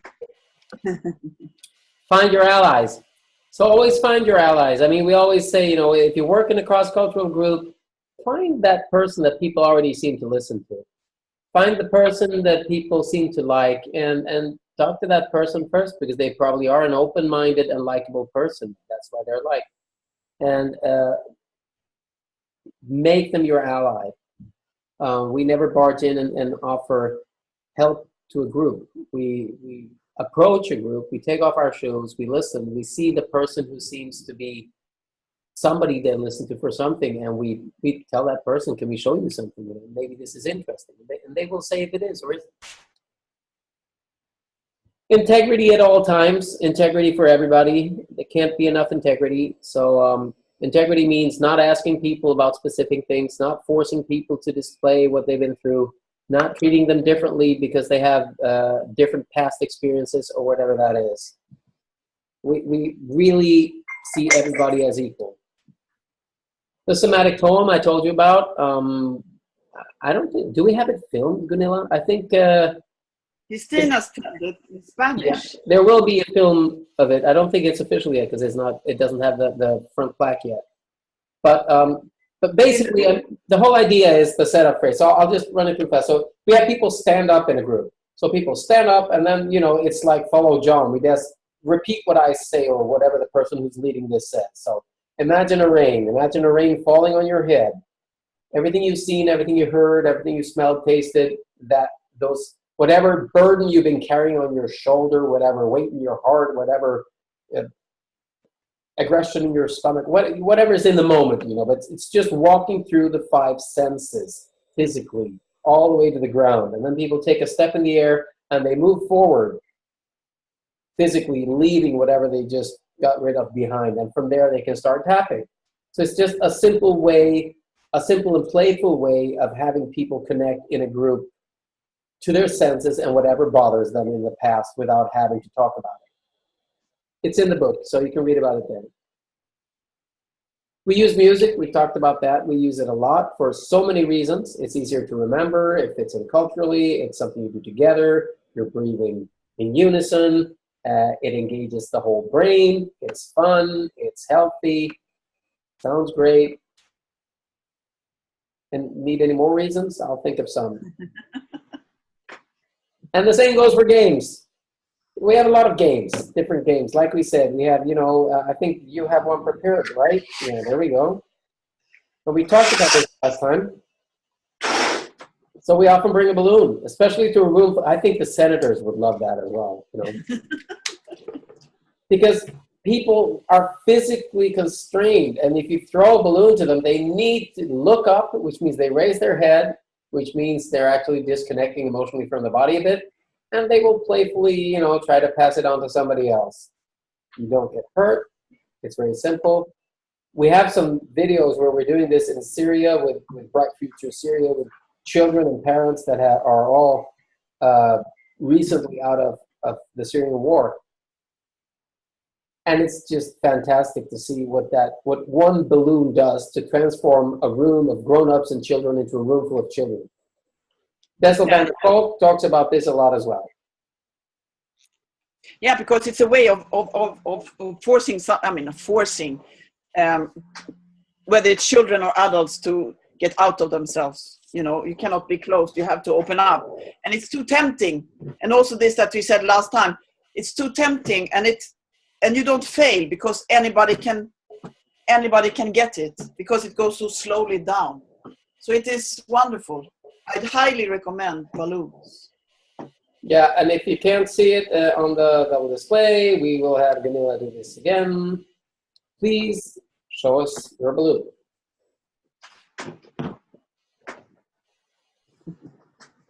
There you go. That's Gunilla and her balloon.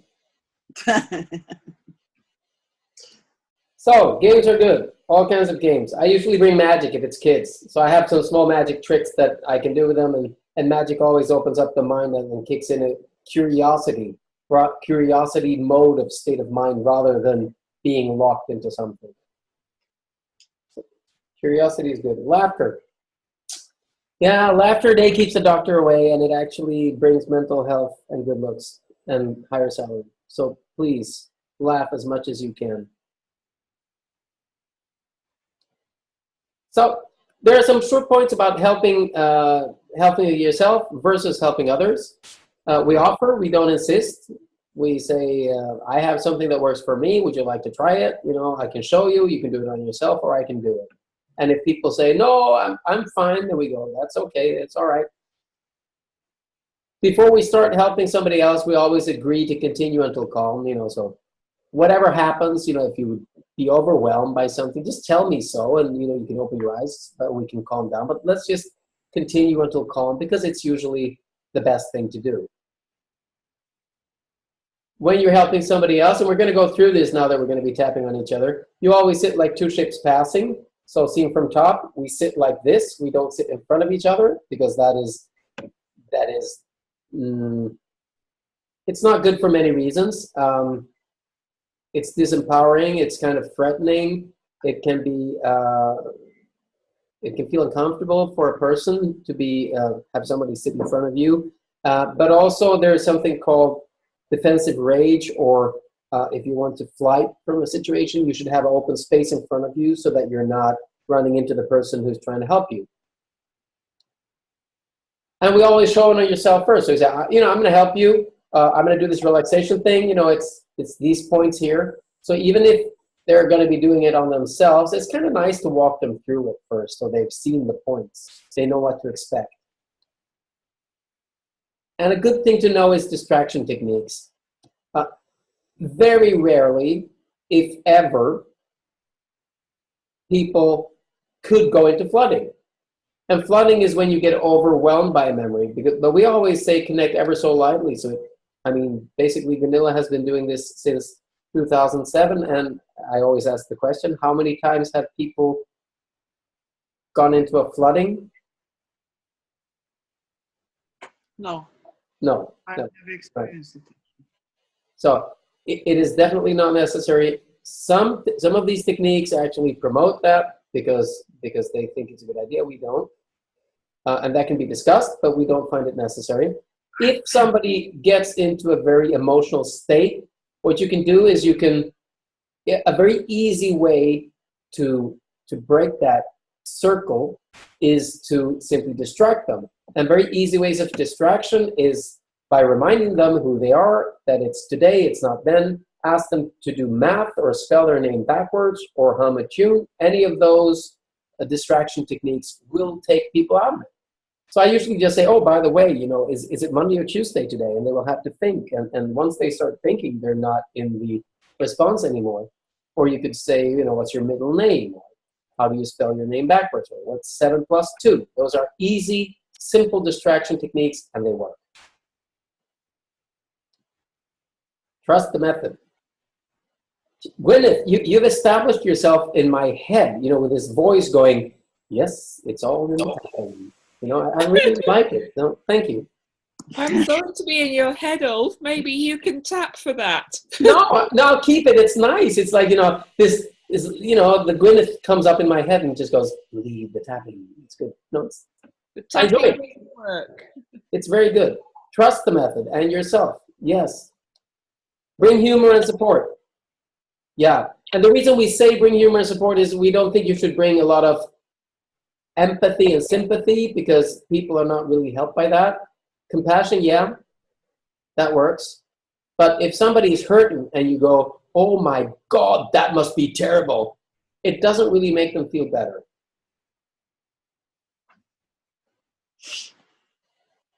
And once you finish a session with somebody, we always congratulate. We say, you don't say, there you go, I helped you. You say, congratulations to whoever you helped. You give them the power of having helped themselves with you assisting them. So we are always assistants to people who help themselves. We think it's a good mindset. Right, we're getting through this now so that we have good time to do the tapping. So I'll just go through these points really fast and then we can tap. Here we are. We put together a little manifest, which is a summary of all the points we just said. Whenever you reach a new group, take off your shoes and listen first. Come with a mindset of wanting to learn about the person you have in front of you and the situation, not telling or teaching. For the group. For the group. Be inspired. Dare to fail. It's okay to fail. It's not okay not to try, so please dare to fail. That's how you learn.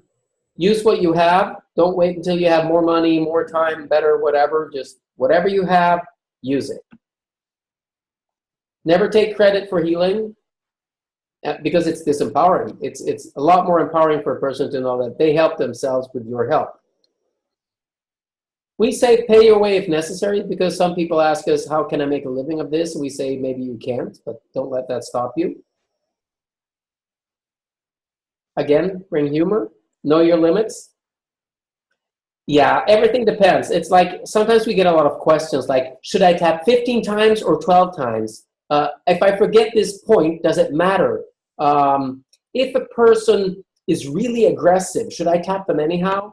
And I mean, we can't really answer that, but we can say that the answer will depend. It will depend on a lot of things. And there is no rule that you can always apply to anything. There will always be something that depends. So if you have that mindset that it's not about right or wrong, it's about, I wonder what's right or more wrong right now. And we call that the everything depends mindset, which also means you avoid every stereotype and you respect every person. And the technique or the techniques are part of the solution, but you should learn the rest. And by that we mean reading the book of Frankl, Viktor Frankl, saying a man's search for meaning is not necessary for applying TTT, but it will help you understand people and talk about life and death maybe with some of them. Offer, don't insist. That's the first thing we said. And our last point before we start tapping is be prepared for miracles. Yes. Yeah, that's wonderful. Because it is like miracles. So many times it is crazy how many things can be released and how much suffering can be replaced with joy. It is, I mean, it's super incredible. I'm just going to turn on a lamp because I see now it's getting very strange, the image here. So let me just put on some lights. So how many of you have somebody that you can tap on in your vicinity? You two do. Yeah, you two do. I don't have She any. does. And you, Amy? Ulf, do you have Charlie there, or Alice, or somebody volunteer in your family? I can probably go make them volunteer. Okay. Mm. In some way, yeah. So why don't you start introducing the tapping session, and I'll get somebody to volunteer. So good. So, but you also, isn't it? I mean, also Rashid and Integrity, you also are two people in the same room, aren't you? Are you in the same place, aren't you? Exactly. So at least we have two. So, so when we're doing the tapping, because we always, in our trainings, first, like we did last time, we do the tapping for ourselves. And then we make people experience also tapping and somebody else and being tapped. So what we do is then we just ask people to sit 2 and 2. And like we said before, and place the chairs like beside each other.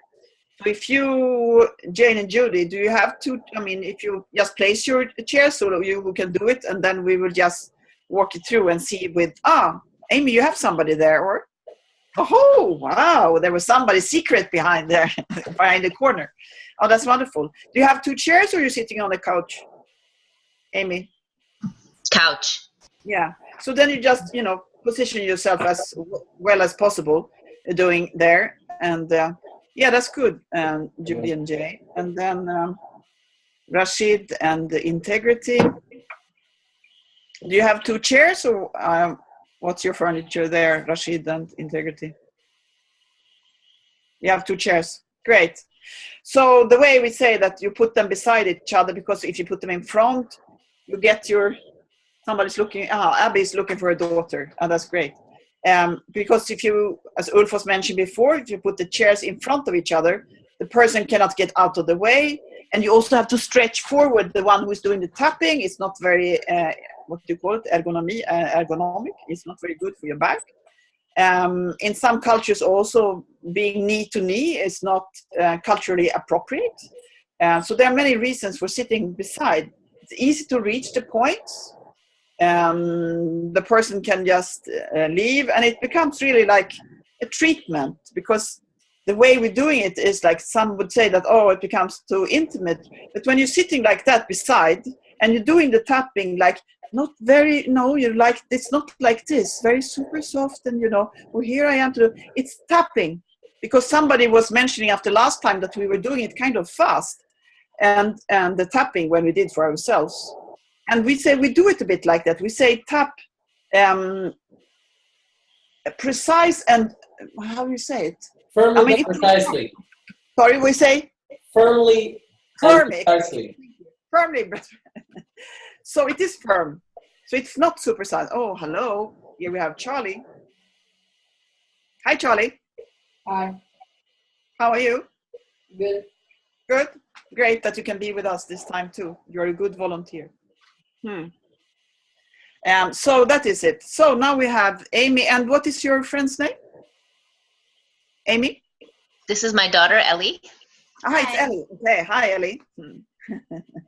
Welcome. Great you could join.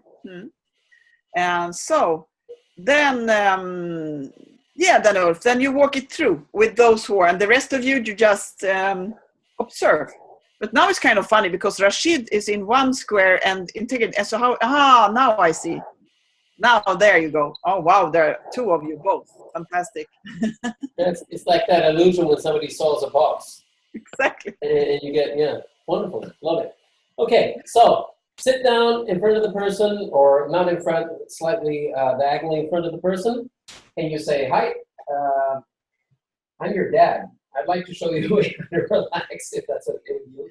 And to do so, I'll be touching you. So I'll be tapping, you know, on your hand over here, in your face, collarbone, under your arm, and then your fingers. And I'll just ask you to breathe with me.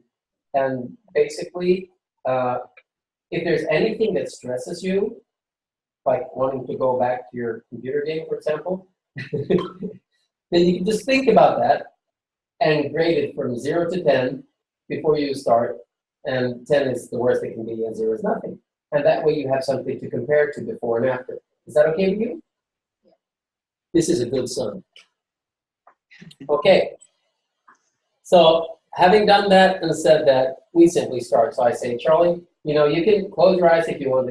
The effect is better if you close your eyes because it relaxes your brain, but you don't have to if you feel better with your eyes. I'll take your hand now. So I always say what I'm doing. I'll take your hand now, and I start tapping on the carotid point. And the rest of us, we can just do the tapping for ourselves if you don't have. Oh, Abby, you found your daughter. And then I say, I'm gonna let go of your hand now, and I'm gonna touch your face. I always say that so that the person knows what's happening, especially if their eyes are closed. So I pull with the thumbs 2 times first, like this. Then I start the tapping, and I use both hands when it's on the eyebrows, on the side of the eyes.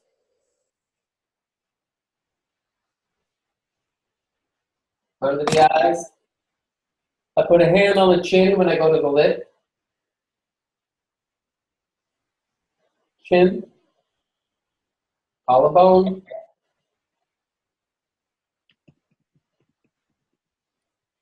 I go into the arm, I lift the arm.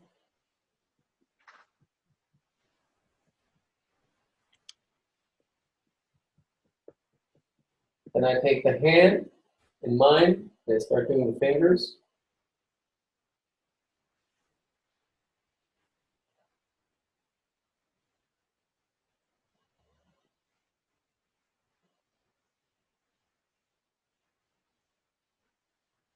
Oh, I forgot to ask you, Juan and Denis, are you doing it too?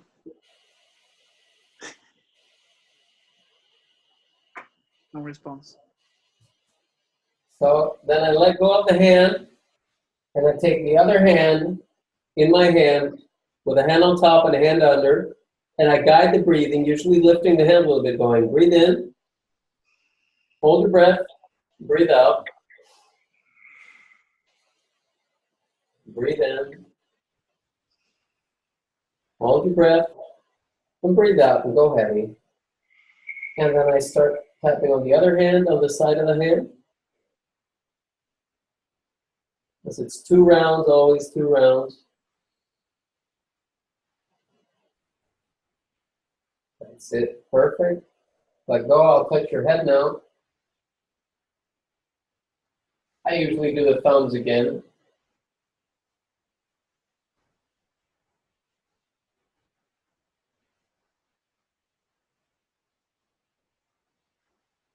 Yeah, sorry, Gunilla. I just changed device, so that's why I was struggling to find the place where to speak. So we're doing it. You're good. Yeah, see now you're Johan Jacquet. Yeah. Yeah, that's my last name. Sounds less Swedish. Yeah. Than my first name. Great. Thank you for telling me.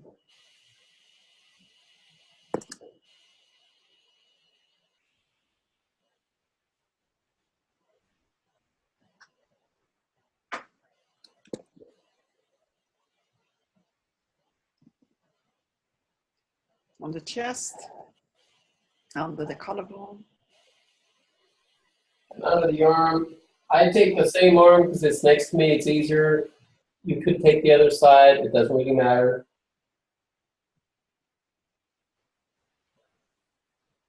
And then I finish off with a hand. Yeah, we all have different ways of holding these hands.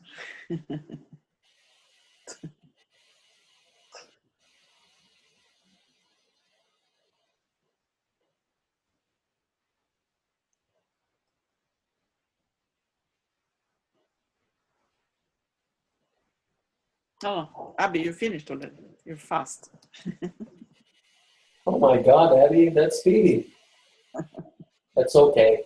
Well, we only had to do 2 rounds, right? Yeah. Yeah, okay. That's perfect.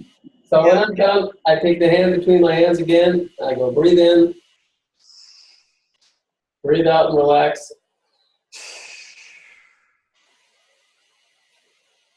Breathe in. Breathe out and relax.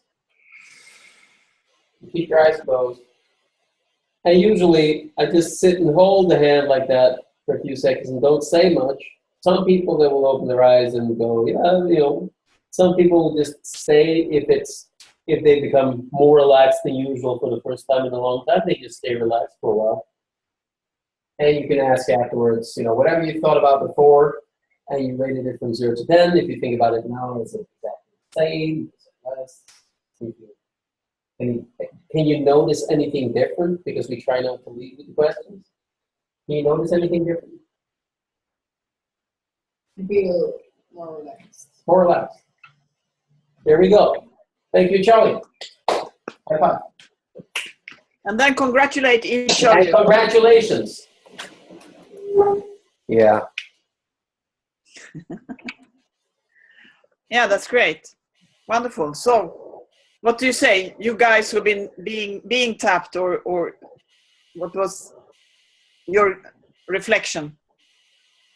Do the engine. Jane? Yeah, it's interesting because I've just been doing it so much for myself that there is the feeling of just letting go and letting somebody else do it.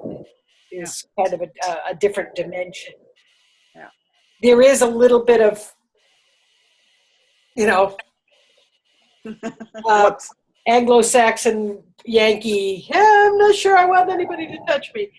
A little bit of reticence about that, but I'm so sorry for you guys. guys. No, it's fine. It's interesting to see it come up.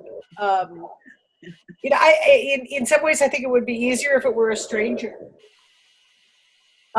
Judy and I know each other very well, so it's interesting. Mm. So, like I said, and I think I would have an easier time doing it to somebody I did not know well than to somebody that I was connected to. Like I'm thinking about doing this with my husband.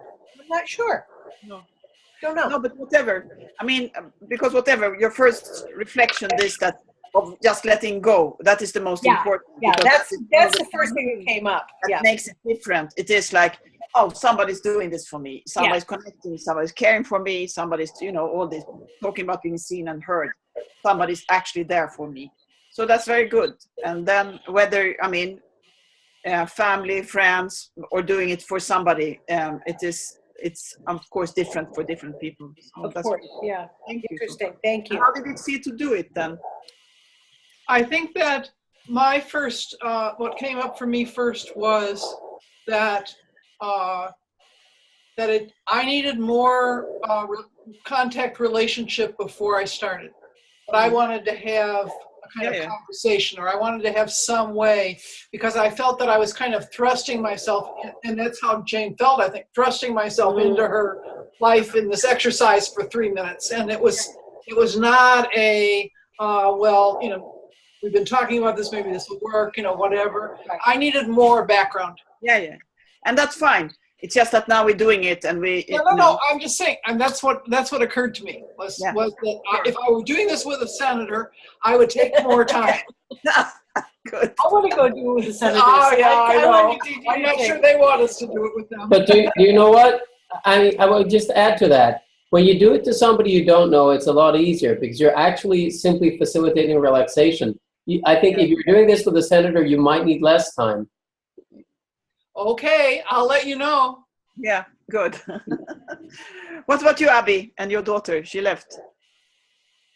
She took off as fast as Charlie did.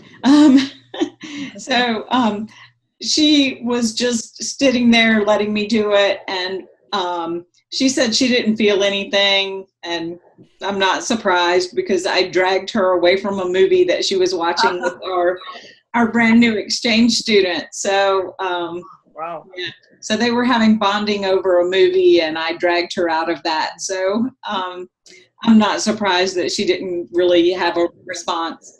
For me, it was very weird to do it on somebody else because, as you know, in the prisons, I just don't touch people. We're not allowed.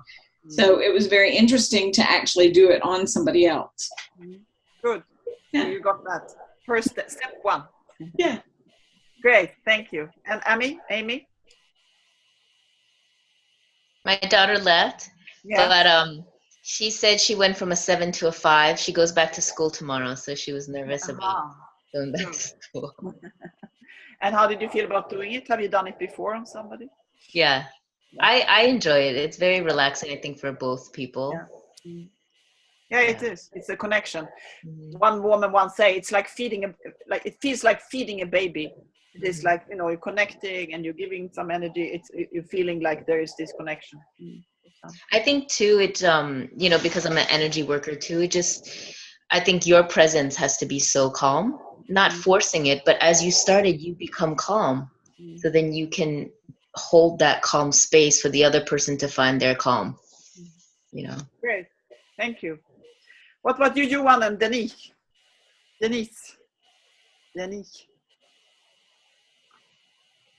Well, Danny had to leave for a few minutes, so we had time to do both, and it was slightly efficient, I'd say. Well, I guess it was not easy to be focused on the precise emotions or thoughts, etc., while being in the training and thinking about the technique, etc. So maybe it's easier to do it when we focus on the thing than in a webinar or something, I guess. But still, it was a good exercise. Yeah, but still you did it. Yep. That's good. Great. Beautiful. How about in Terry? Rashid? Sorry, I didn't get that. How was your experience of tapping it? The experience of tapping is actually, well, when I was tapping at other times as well, the fact of tapping is also, as it was mentioned like 1 minute ago, it's calming the tapper as well. Yeah. It's putting the tapper in the mindset. Okay, now I'm giving some firm calm to somebody else. Firm calm. Yeah, that's good. Great. Thank you. So then Rashid and integrity. The experience was really great. I found myself in the beginning kind of anticipating the points because I've been practicing them and trying, to memorize them. And I have been the facilitator for my students, so it was kind of a challenge for the first 20 seconds to be the recipient. But once I let that go, it felt really calming, and I felt really relaxed by the end of it, especially the second time through. And I had a sense of relaxed energy, like I felt more awake, but still calm, which doesn't often go together for me. I'm either really, up and stressed, or relaxed and so sleepy. So it was a nice balance to have energy but be relaxed. And I felt that after the second time through, so that was really nice. Great. Wonderful. And Rashid, how did you feel about it?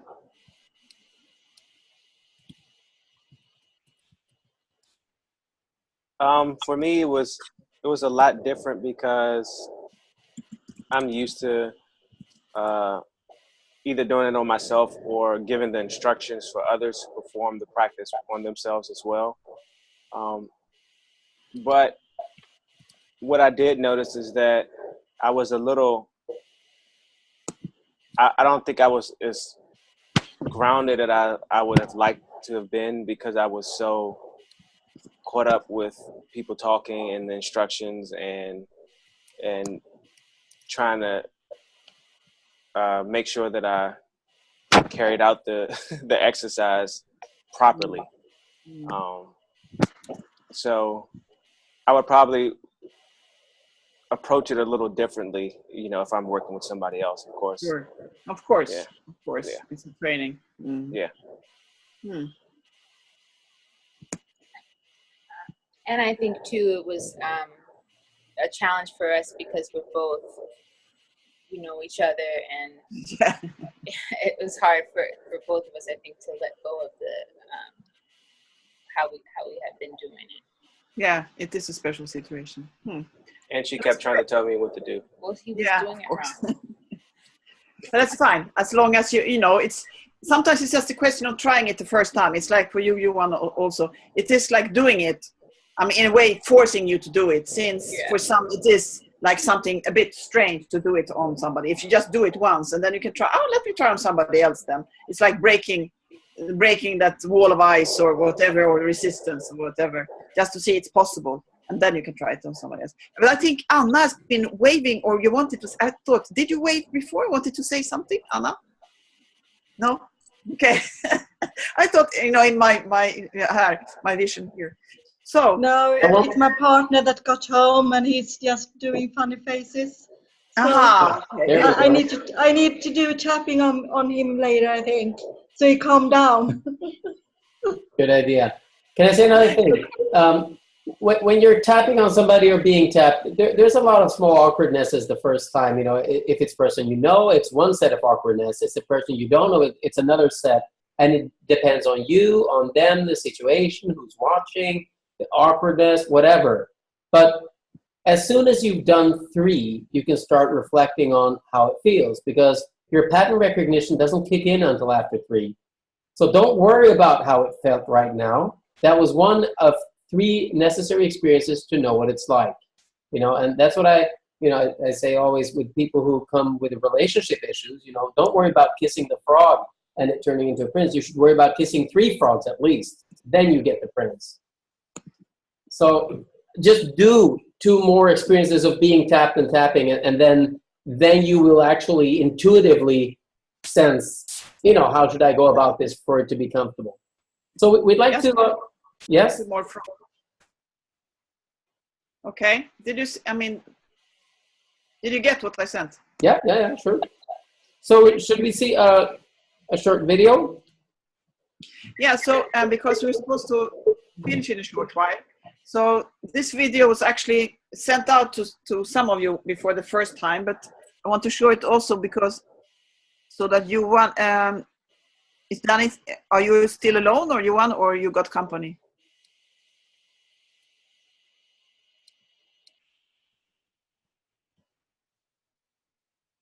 I'm still alone. Okay, because I wanted to show this video from Goma. Anyway, we'll show it. But some of you have seen it, and for others you have not seen it. But still, we will show it. It's just some few minutes, and we finished it kind of recently, and it is because it is where U1 is working, and it's one of the organizations that we have been working a lot with in Congo, and it's just to show this that. It's very empowering to learn something that you can change your own emotional well-being. And these kids really show the possibility because they live in a very difficult environment, and then they just learned this, and their testimonies in this film is very particular. Anyway, yes. Can you see the movie right now? We see a screen. Okay, so we'll see. Can you see it now? Yeah, but I don't hear anything. No sound.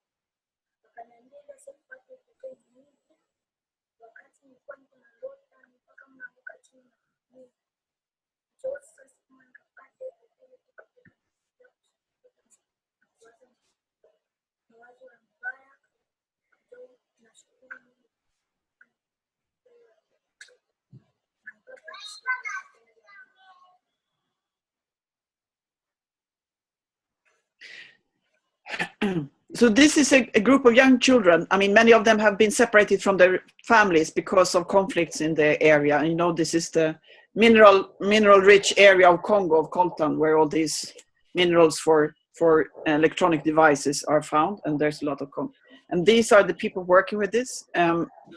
These children taking care of them.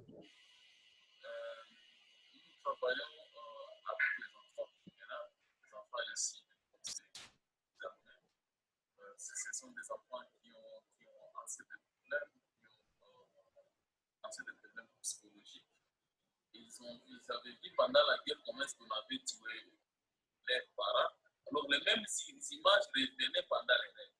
Mais avec le TTT, on comprend bien qu'il y a un grand changement positif chez les enfants parce qu'actuellement, les enfants dorment, que ce soit la journée, que ce soit la nuit, sans aucun problème.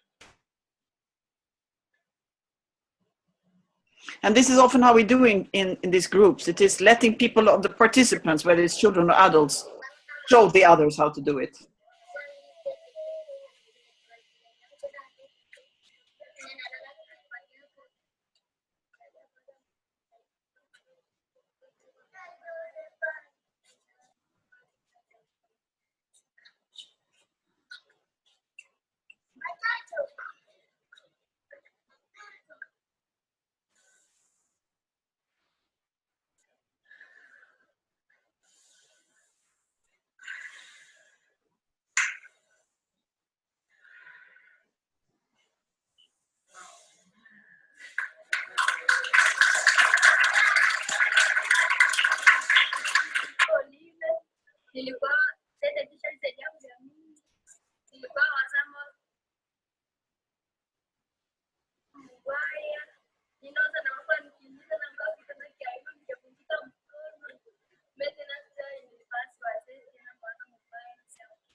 I mean, you can see this film on, I mean, it's on the website, on our website of Peaceful Heart, where the sound is better, of course, than doing it over the net.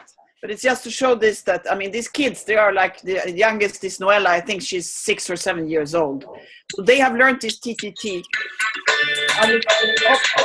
Oh my God.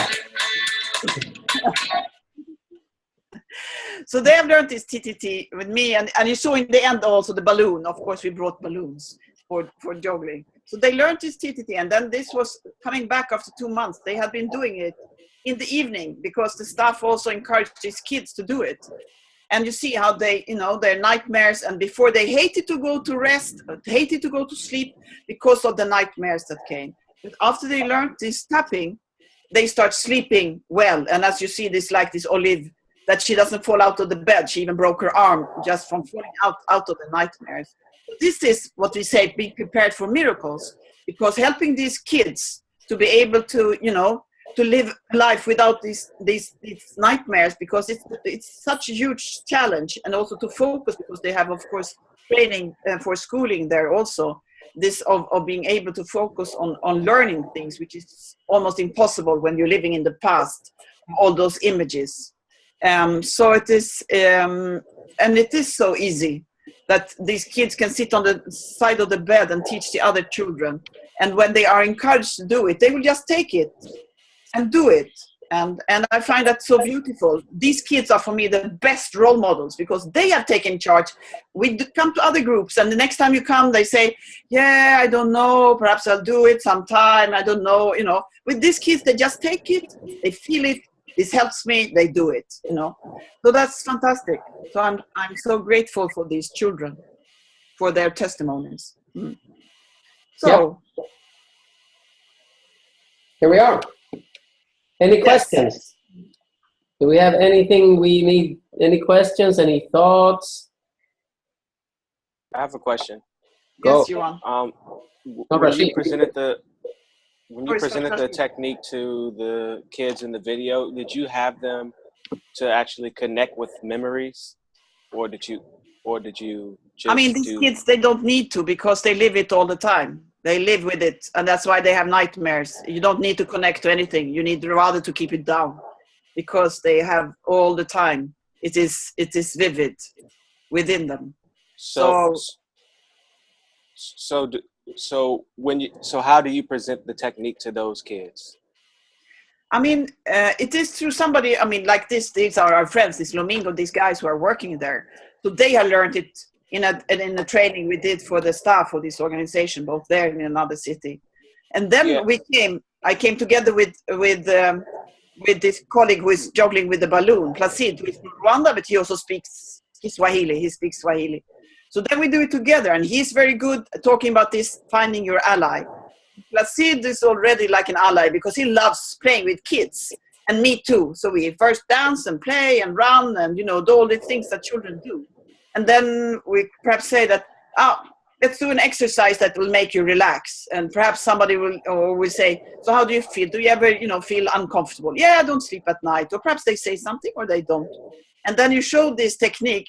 And just by showing it and then asking, so how do you feel now? Many of them would say, I actually feel relaxed, or something like this or like that, Just by showing it, you don't even have to say anything. It's just like like you're saying before, it's like a game with children. You just do it, because it's not therapy. You don't ask people to think about something special. You don't need to. You just need to do the technique with children who are so much living conflict and living post-conflict. So they are so stressed from having seen so many hard things. So you don't need to ask them to connect, because they are connected 24/7, unfortunately.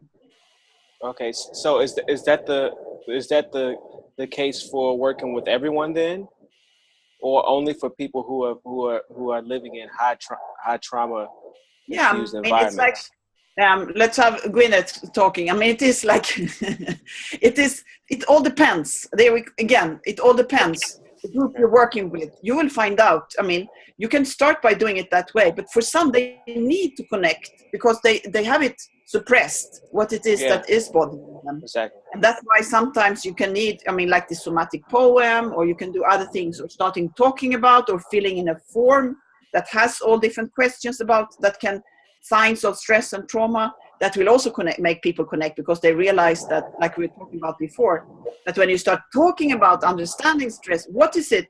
What kind of somatic problems can be related to stress, or what kind of, symptoms will make people, or, any of you, how do you feel when you're stressed? Or what do you do when you're stressed, to get out of it? Will also make people connect. But perhaps let's ask Gwyneth how she does it. She's the most into making, finding people to connect, or in her workshops, isn't it? Well, the tapping is going to clear whatever is present in the energy system right now. So tapping is working on subjective experience. So for people who have been traumatized, like the children in those videos, or maybe, you said you're working with homeless people, the trauma is current for them. It's active. It's not that you need to tune into it. They can't tune out of it. Exactly. So tapping is going to be getting to be loosening, to be shifting whatever is there in the here and now.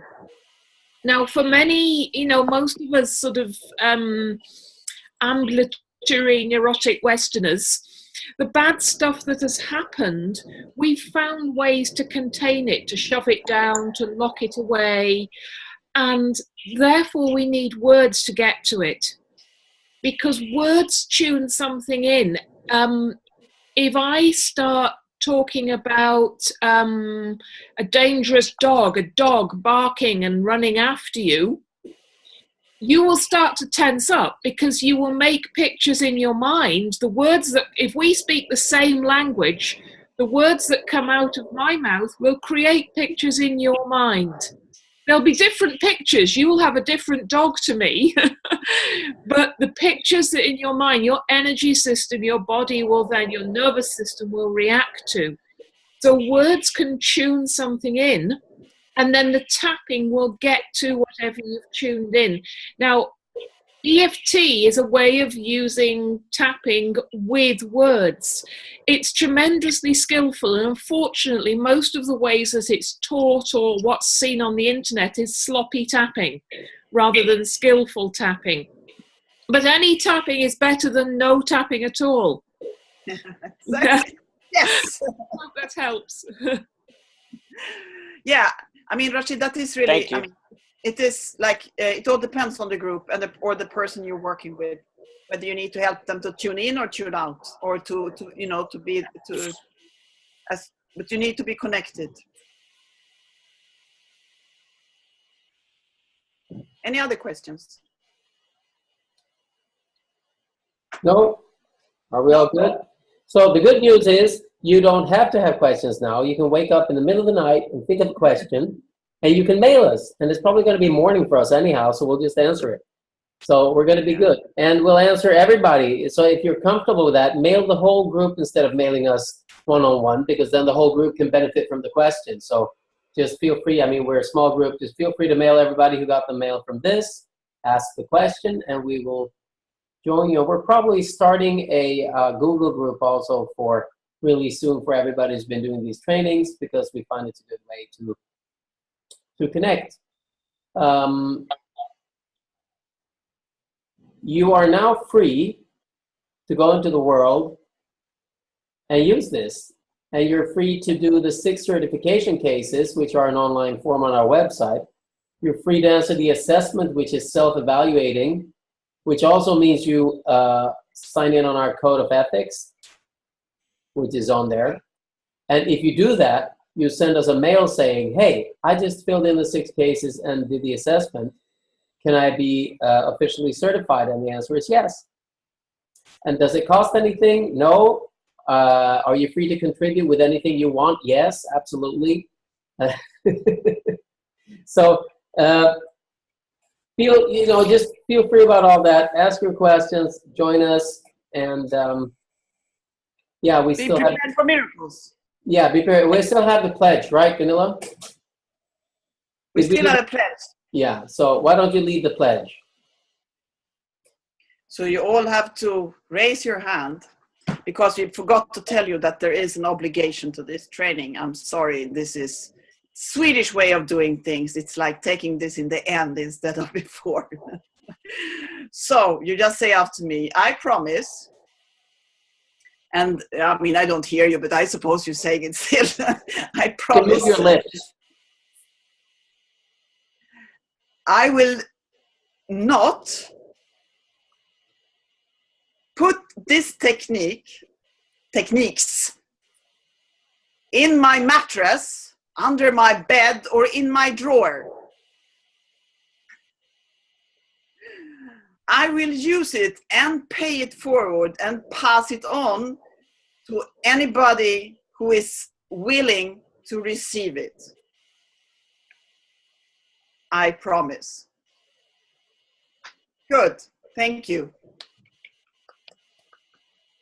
So that is because, I mean, looking at the world today, there is nothing more. I mean, of course, there are many things, but one basic thing that is needed in the world today is to help people to find peace inside, because all these things happening is because people have no peace inside.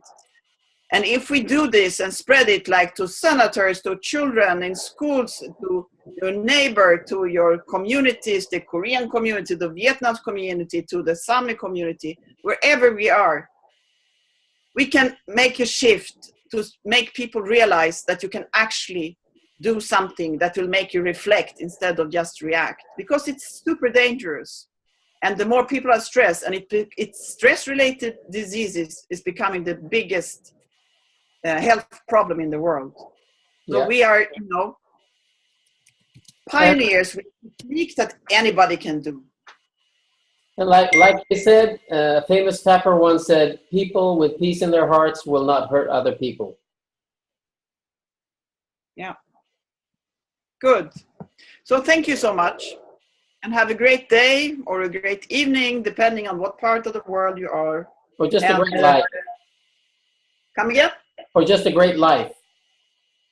Just a great life. Have a great life. Good. Thank you very much. Thank you very much, and see you in Goma in some weeks or so.